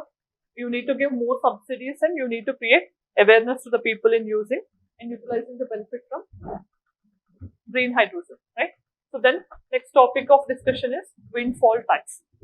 So what is windfall tax means? Suddenly, like you have bought a lottery, okay? So you have bought a lottery and you became crorepati in one day, right? So then that's an unexpected income, and for which you actually haven't done any work. Yes or no? Just buying a lottery and believing in your fate. But that's it, right? Same way, if the oil companies, okay, if they get some profits for anything which they actually didn't do anything, right? So some reasons actually. For example, if there is oil company and due to Russia-Ukraine war, suddenly it has increased the oil prices. That means it is not because of the efforts of this particular oil company. The rise in prices actually translates into profits of the company. Yes or no? So when some profits are earned by these oil companies, then government is saying, I'm going to tax on those profits because you didn't take any extra effort in earning that profit. Unexpectedly, you have earned that particular profit. So I'm going to tax. The tax is called windfall tax. Okay, windfall, right? Suddenly, unexpectedly, there is some profit that you have earned and without any deliberate effort. So I'm going to tax that income in the form of windfall tax, right? So this is a mechanism which recently has originated, especially in oil, gas, and another energy sectors and all. So what's the benefit that government is going to get in return? It will help in narrowing the trade deficit. Yes or no? We always have high imports and less exports. This trade deficit is there, right? To bridge this trade deficit, this money at least can help, right? That's one mechanism, right? Second mechanism is it can use it for populist measures or welfare measures. Yes or no? This money, like that, governments are trying to source extra revenue from this windfall tax. That's the main objective. Why many governments are resorting for windfall tax. Okay. So recently, governments slashed, means they have decreased windfall tax on domestically produced crude oil to nil. Almost, that means no tax on domestically produced crude oil with effect from September 18th, yesterday itself, right? That's the thing which you have to observe. But windfall tax, UPSC generally don't complicate such questions. They'll ask you windfall tax recently seen in use is in the context of. They'll ask you oil and gas or some other sectors they'll be giving you, right? So you just need to remember it is related to oil, gas and energy sector. When they get unexpected profits, that will be taxed by the government. So this is a higher tax levied by the government on specific industries, oil, gas, energy, who are earning unexpected and above average profits without doing any action from their side. If they get any profit in the form of lottery, then that will be taxed, right? So purpose is to redistribute the excess profits to raise funds or to again do for the social good, right? So see here, without doing anything, if the companies are getting, who have to actually get that benefit? It is the consumers, you people, right? So, but the company without doing anything, it is earning the profits. So that is what government is saying, right? So I'm going to tax you on the particular profit and then I'm going to distribute it to the common. Okay, that's the main intention behind this. So introduction in India, it was introduced in 2022. Okay, so from 1st July, it was introduced in India.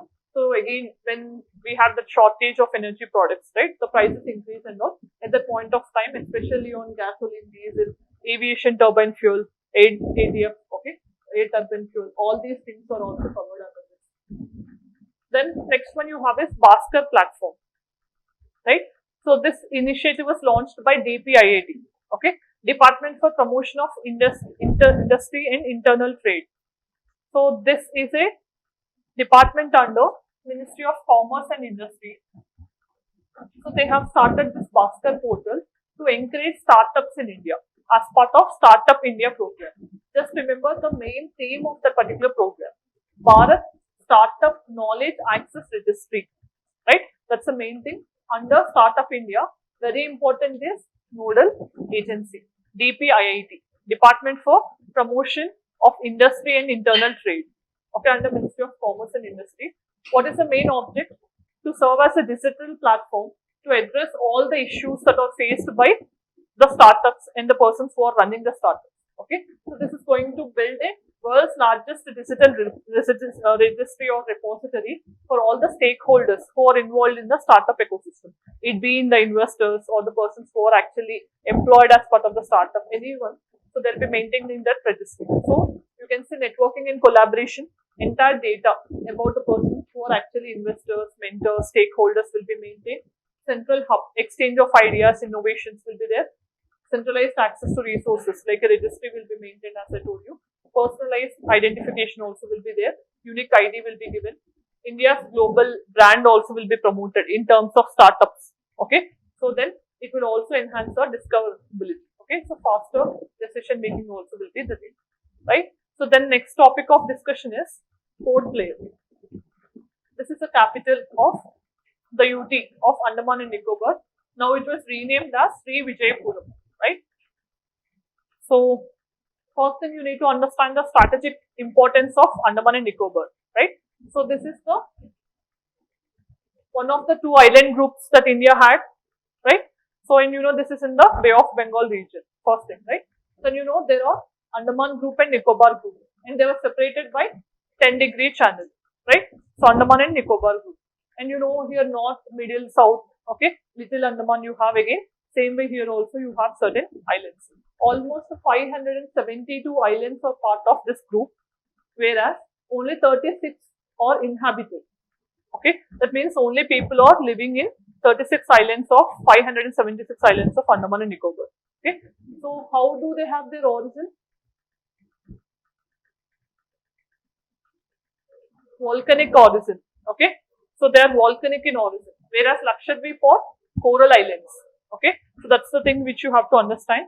So volcanic, and then two main volcanoes which are active in India are Barren Island, Barren volcano we have recently erupted in 2017, right? So after 1990s, when it again erupted in 2017, UPSC I have asked a question in the same year. Barren Island is the only active volcano of India, right? So if any active volcanism takes place in India, it's very much important. This is one island, and second is Northern Dome. So this is a second volcanic eruption in India. This is actually not active. It is dormant as of now. So these are the two islands which had active volcanism in the past. Okay. So then what is the most important thing is you also need to understand Andaman and Nicobar, right? So this is part of Indian Ocean region and it is in the midway, right? So if you see here, to reach to Southeast Asian countries or even to Pacific Ocean also, it is in the nearby. Almost Indonesia, if you see, it is 150 kilometers away only from Andaman, right?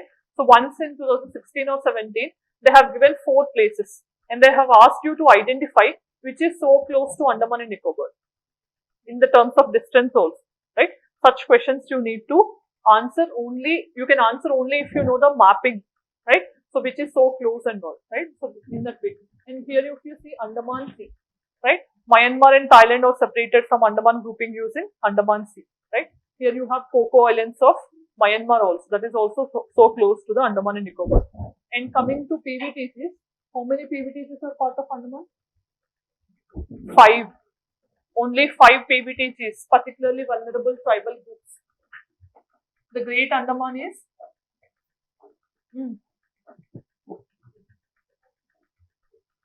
Andaman is Ongis, Zorawas, Sentinelese. So all these 4 are from Andaman only. Okay. The first one is Shompen from Nicobar. Okay. So total 5 PVTGs are from Andaman and Nicobar. Out of 75 PVTGs that India had, 5 are from Andaman and Nicobar. Right. So very important, you need to remember 5. Okay. So you know already because of the Sentinelese, once they have asked a question on PVTGs. Right. I told you many times in anthropology also. Sentinelese have killed an American, right, who tried to visit. Among all these tribes, Sentinelese who live in the North Sentinel Island are the most isolated. They don't have any geographical contact with the mainstream. That is the reason why when an American anthropologist tried to enter into their land, they have immediately attacked and killed him. Right? So they don't want any geographical contact. That's the thing. Okay. So, and you know, like here we have Galatia Bay. That's also one major port that was designated as a major port in the recent times, right? Galatia Bay. So, 14th major port of India, right? In Galatia National Park is also there here, right? Then, so Srivijayapuram, right? So, why they have renamed? Because our Home Minister said Port Blair, that is the name of British naval officer, right? So we wanted to shift from colonial times to the ancient history where we are glorifying the things, because Andaman is the area where Cholas have maintained their naval base. Okay, so we wanted to reorient our history and all. So that is the reason we are shifting from colonial imprints and we have glorified our past. That's the reason why he said we renamed it, right? So then historical ties to the Chola Empire, especially Rajendra Chola, who have led this expedition, okay, so into the Southeast Asian region. So he conquered Srivijaya Empire, that is in Indonesia. That is the reason why we call it as Srivijayapuram. Okay, from this particular place, he launched a naval expedition to Indonesia, which was called as Srivijayapuram at that point of time, right? So then Andaman Islands were mentioned as this particular thing in the Chola records. Okay, that's the name they have given. Then Port Blair, this is the administrative capital of Andaman and Nicobar, and this is very much important. It is only India's tri-command integrated center. Tri-command means where Army, Navy, Air Force, all three are centered in one particular point called this particular Port Blair, right? So, and then there is Andaman Cellular Jail also located here, right? So, where our freedom fighters like Savarkar, etc. were also imprisoned by the British, right? So, if you are selected into administrative service or police service, then you will have that privilege as part of Bharat Darshan. You will also be taken to the cellular jail to visit. Okay, so with the expense of Government of India, they'll be showing you the cellular jail also. You can have that scuba diving, everything in Andaman. So see, always don't say I'm under stress. I'm unable to manage my preparation. Think about those beautiful lives beyond. Once if you cross that Lakshman Rekha of UPSC, then lives will be so beautiful, right?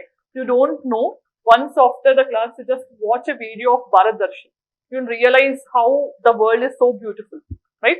Different areas will be taken, different things you'll be watching, all without your personal expenditure. Entire thing, as I told you many times, government will be spending around crores of rupees on an individual, right? So that you'll understand what is the face of the India, right? So how many diversities are there? That's the thing. Always think about Bharat Darshan. So you will increase your intensity in the preparation. Definitely, that will boost you, right? So then, first, next important thing is, you know, like Subhash Chandra Bose with Azad Hind Fauj or Indian National Army, he tried to enter into British India, into again de-rule British from the India and all. So then he used, and first time he has conquered or he has taken Andaman into his control, right? At that point of time only. So to mark his contribution for this significant thing, certain islands of Andaman and Nicobar are renamed in 2018 by Government of India. Ross Islands are Subhash Chandra Bose Islands. These are the Subhash Chandra Bose Islands. That is the name we have renamed. Then we also have Neil Island. Neil Island was renamed as Swaraj Island. Havelock Island. So see, these are all the names of the British. Okay. So it was again renamed as, so this is Neil Island is Swadesh Island. This is Swaraj. So like this we have renamed, okay, because it has served as a base for Azad Hind Fauj army of Subhash Chandra Bose. At the same time, you need to understand the climatic conditions. Equatorial rainforest, tropical monsoon climate is also there. You know, like monsoon first hits Andaman and Nicobar, then Kerala, right, in the mainland India. And it has a climatic pattern and the Köppen classification is AM. Right? You might have aware of it. So, if a city has to be renamed, who is the main thing? Who can decide? It is the central government, especially Ministry of Home Affairs. Already in the past, if you see, Travancore, Cochin was renamed as Kerala in 1956. Okay, when Kerala was reorganized as a state. Pondicherry to Puducherry, that happened in 2006. Orissa to Odisha in 2011. Right? So these are already the names that got changed. So if any name change or border change, alteration has to be done, it has to be done according to Article 3 of Indian Constitution, right? You know the process. So it has to be initiated in any house of the parliament. It need not be Lok Sabha, or in Rajya Sabha also it can be initiated. So for this, president's consent is actually required to table the bill in the particular house. So before this, what president will do? He will submit to the particular state legislative assembly. Okay, so this assembly will go either with yes or no, right? There'll be some time period specified by the president within which they have to express either they're okay with that particular decision or they're not agreeing also. Anything is not binding on the president or on the parliament, right? After the time period, within the time period also, if they don't take any decision, again it will come back, right? So again it will be introduced in parliament with simple majority in each house. It has to be passed. Then finally, President of India will be giving the assent, right? So then the name change or the boundary change will actually come into implementation. That's the process, right? So you know all this. Then union government will be the final authority. States can express their opinion, but it is not binding on the central government, right? So you know, India is a indestructible union of destructible states. Parliament has a right to redraw the map of India as it likes, right? So then next topic is Nipah virus. So why this was in news is recently in Kerala there is one death that got reported because of Nipah virus, right? So what is so deadly in this virus is if 100 persons get contracted with Nipah virus, more than 50 persons will die. That means more dangerous than COVID-19, right? So in Kerala again the cases are increasing. So first thing you need to understand is it is a zoonotic virus, means transmitted from animals like bats, okay, so etc.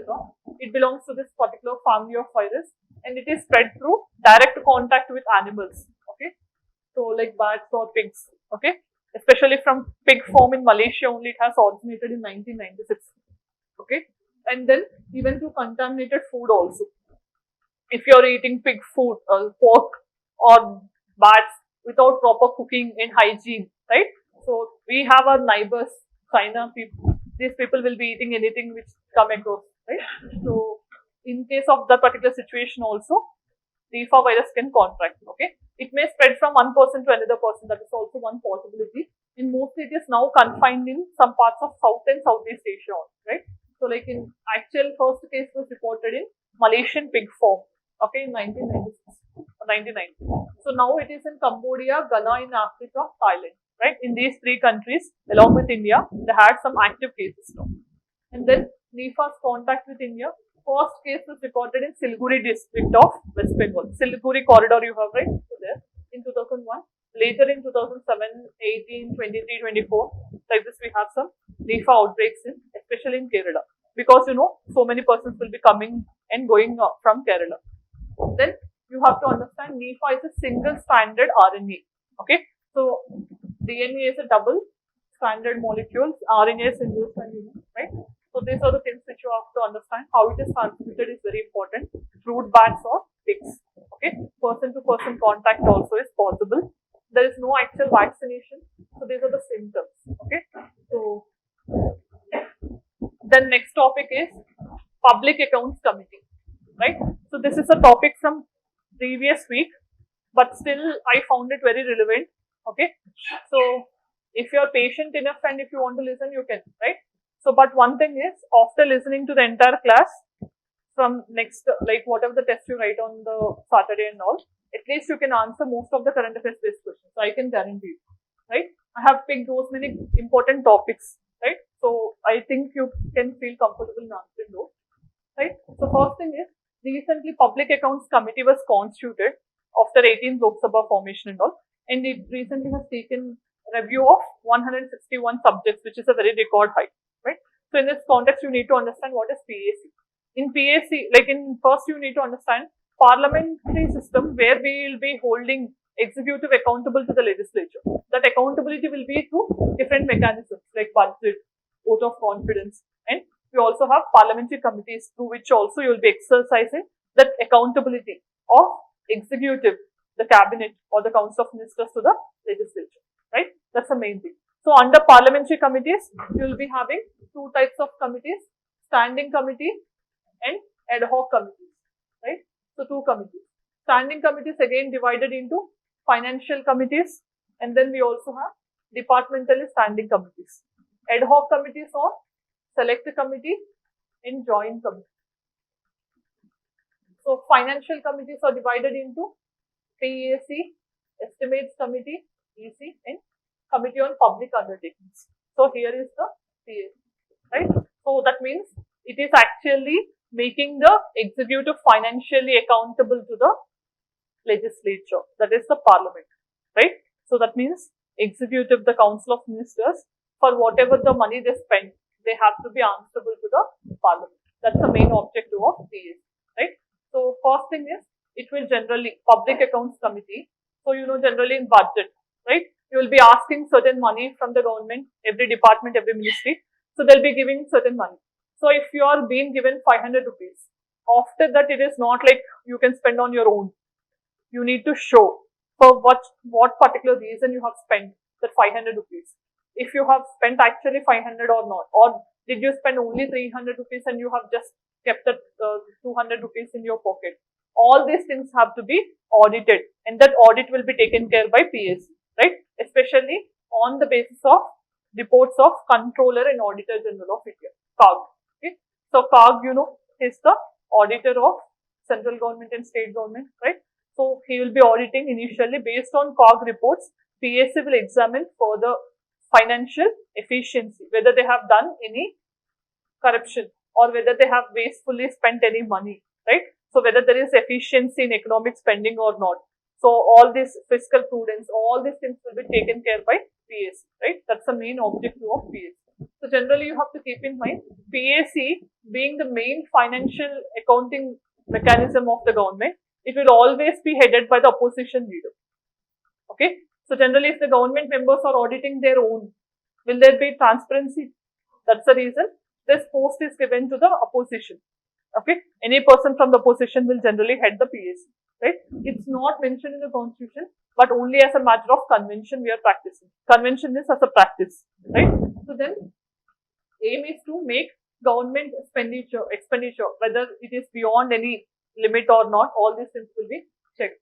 So first you have to understand, it audits the government revenue and expenditure based on CAG reports, right? So the role of Controller and Auditor General is very much important. That is the reason he is considered as friend, guide and philosopher of PAC.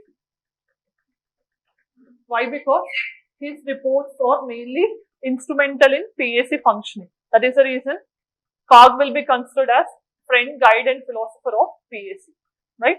So then function to ensure government spending is within the scope of the demand or not.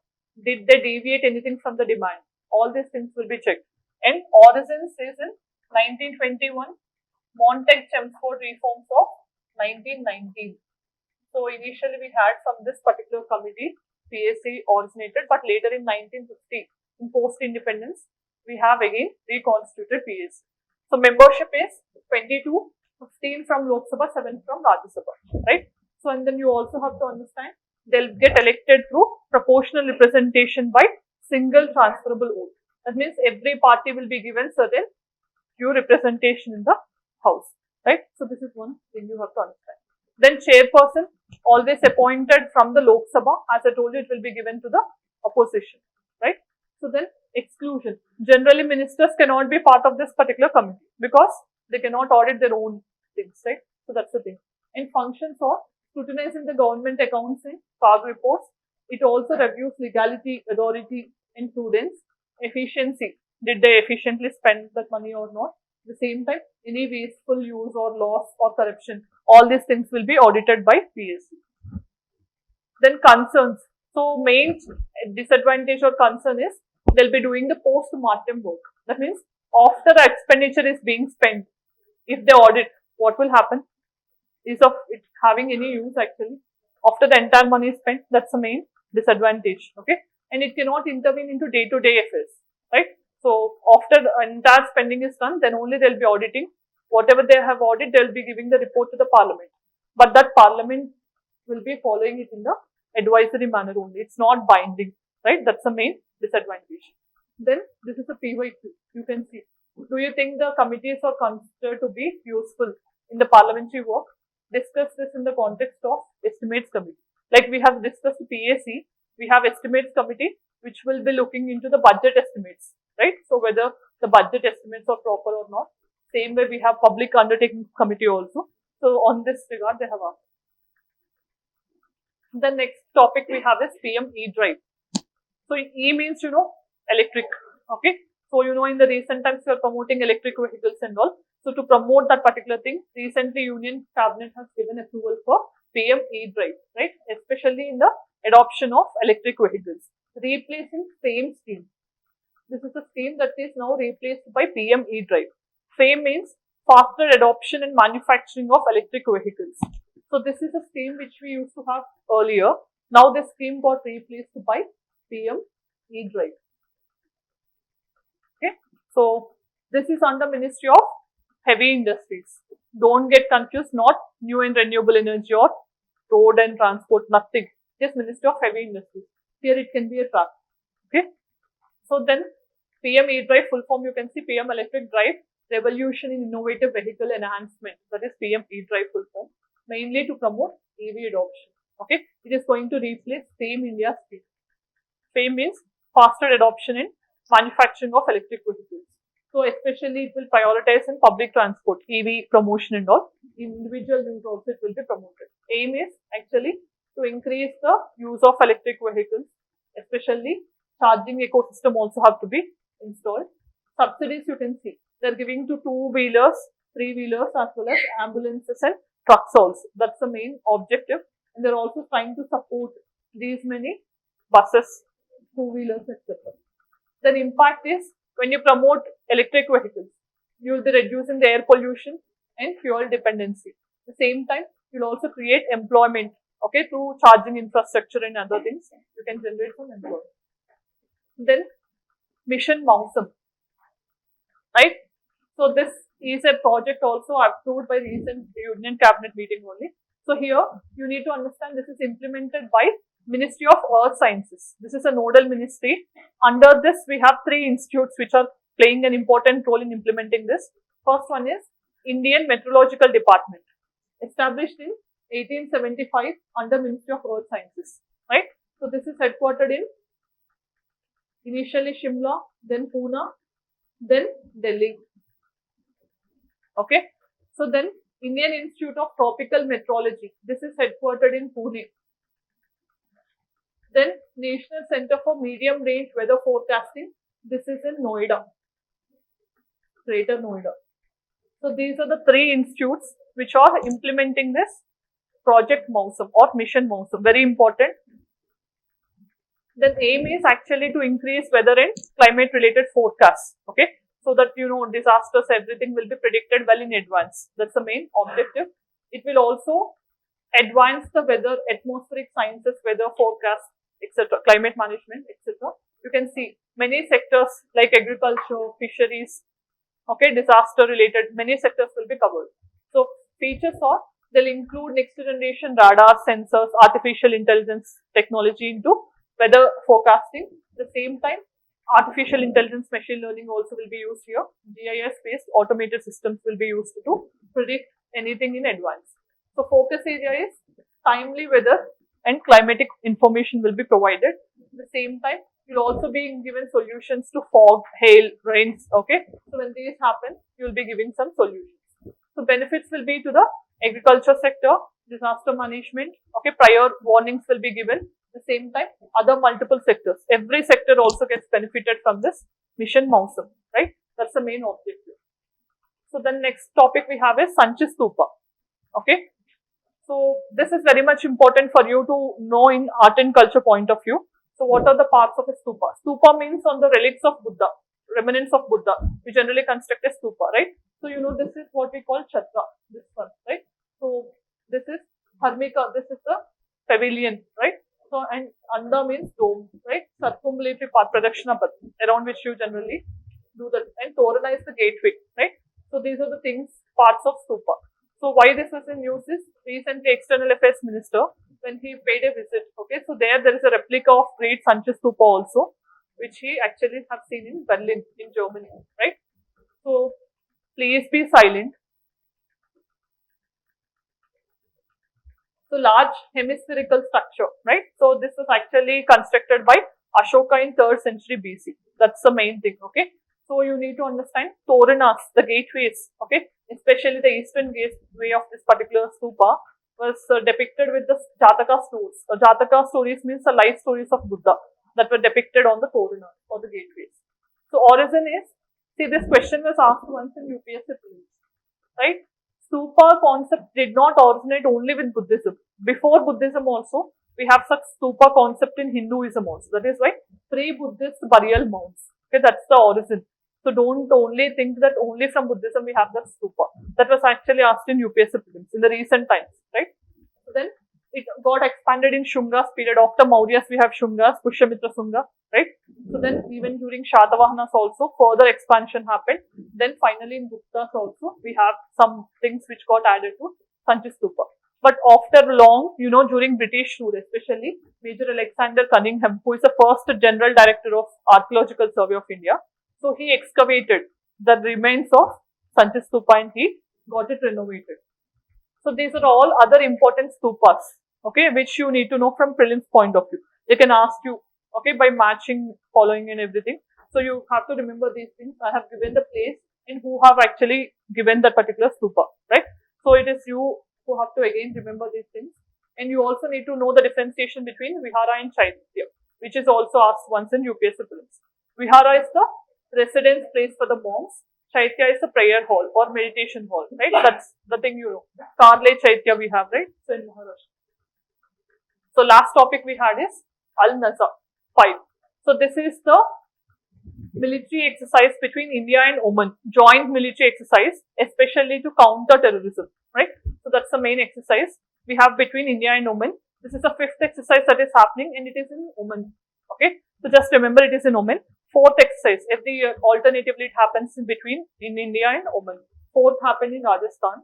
And then you also have to understand, we also have Air Force exercise. This is Army, right? Army exercise we call Al-Nazar 5. And Air Force exercise we call Eastern Bid 7. And Navy exercise we call it the name Nasim Al-Bar. Sea Breeze, that's the name which was given. So any country, most of the times will be having 3 different exercises for 3 forces also. You have to remember because in 2024 prelims only they have asked exercise between India and Sri Lanka, right? In that way they can ask in future also. So you need to remember any exercise which India conducts with another country will be equally important for your examination, okay? So this is all. So if you have any doubts you can come. Thank you for your patience. So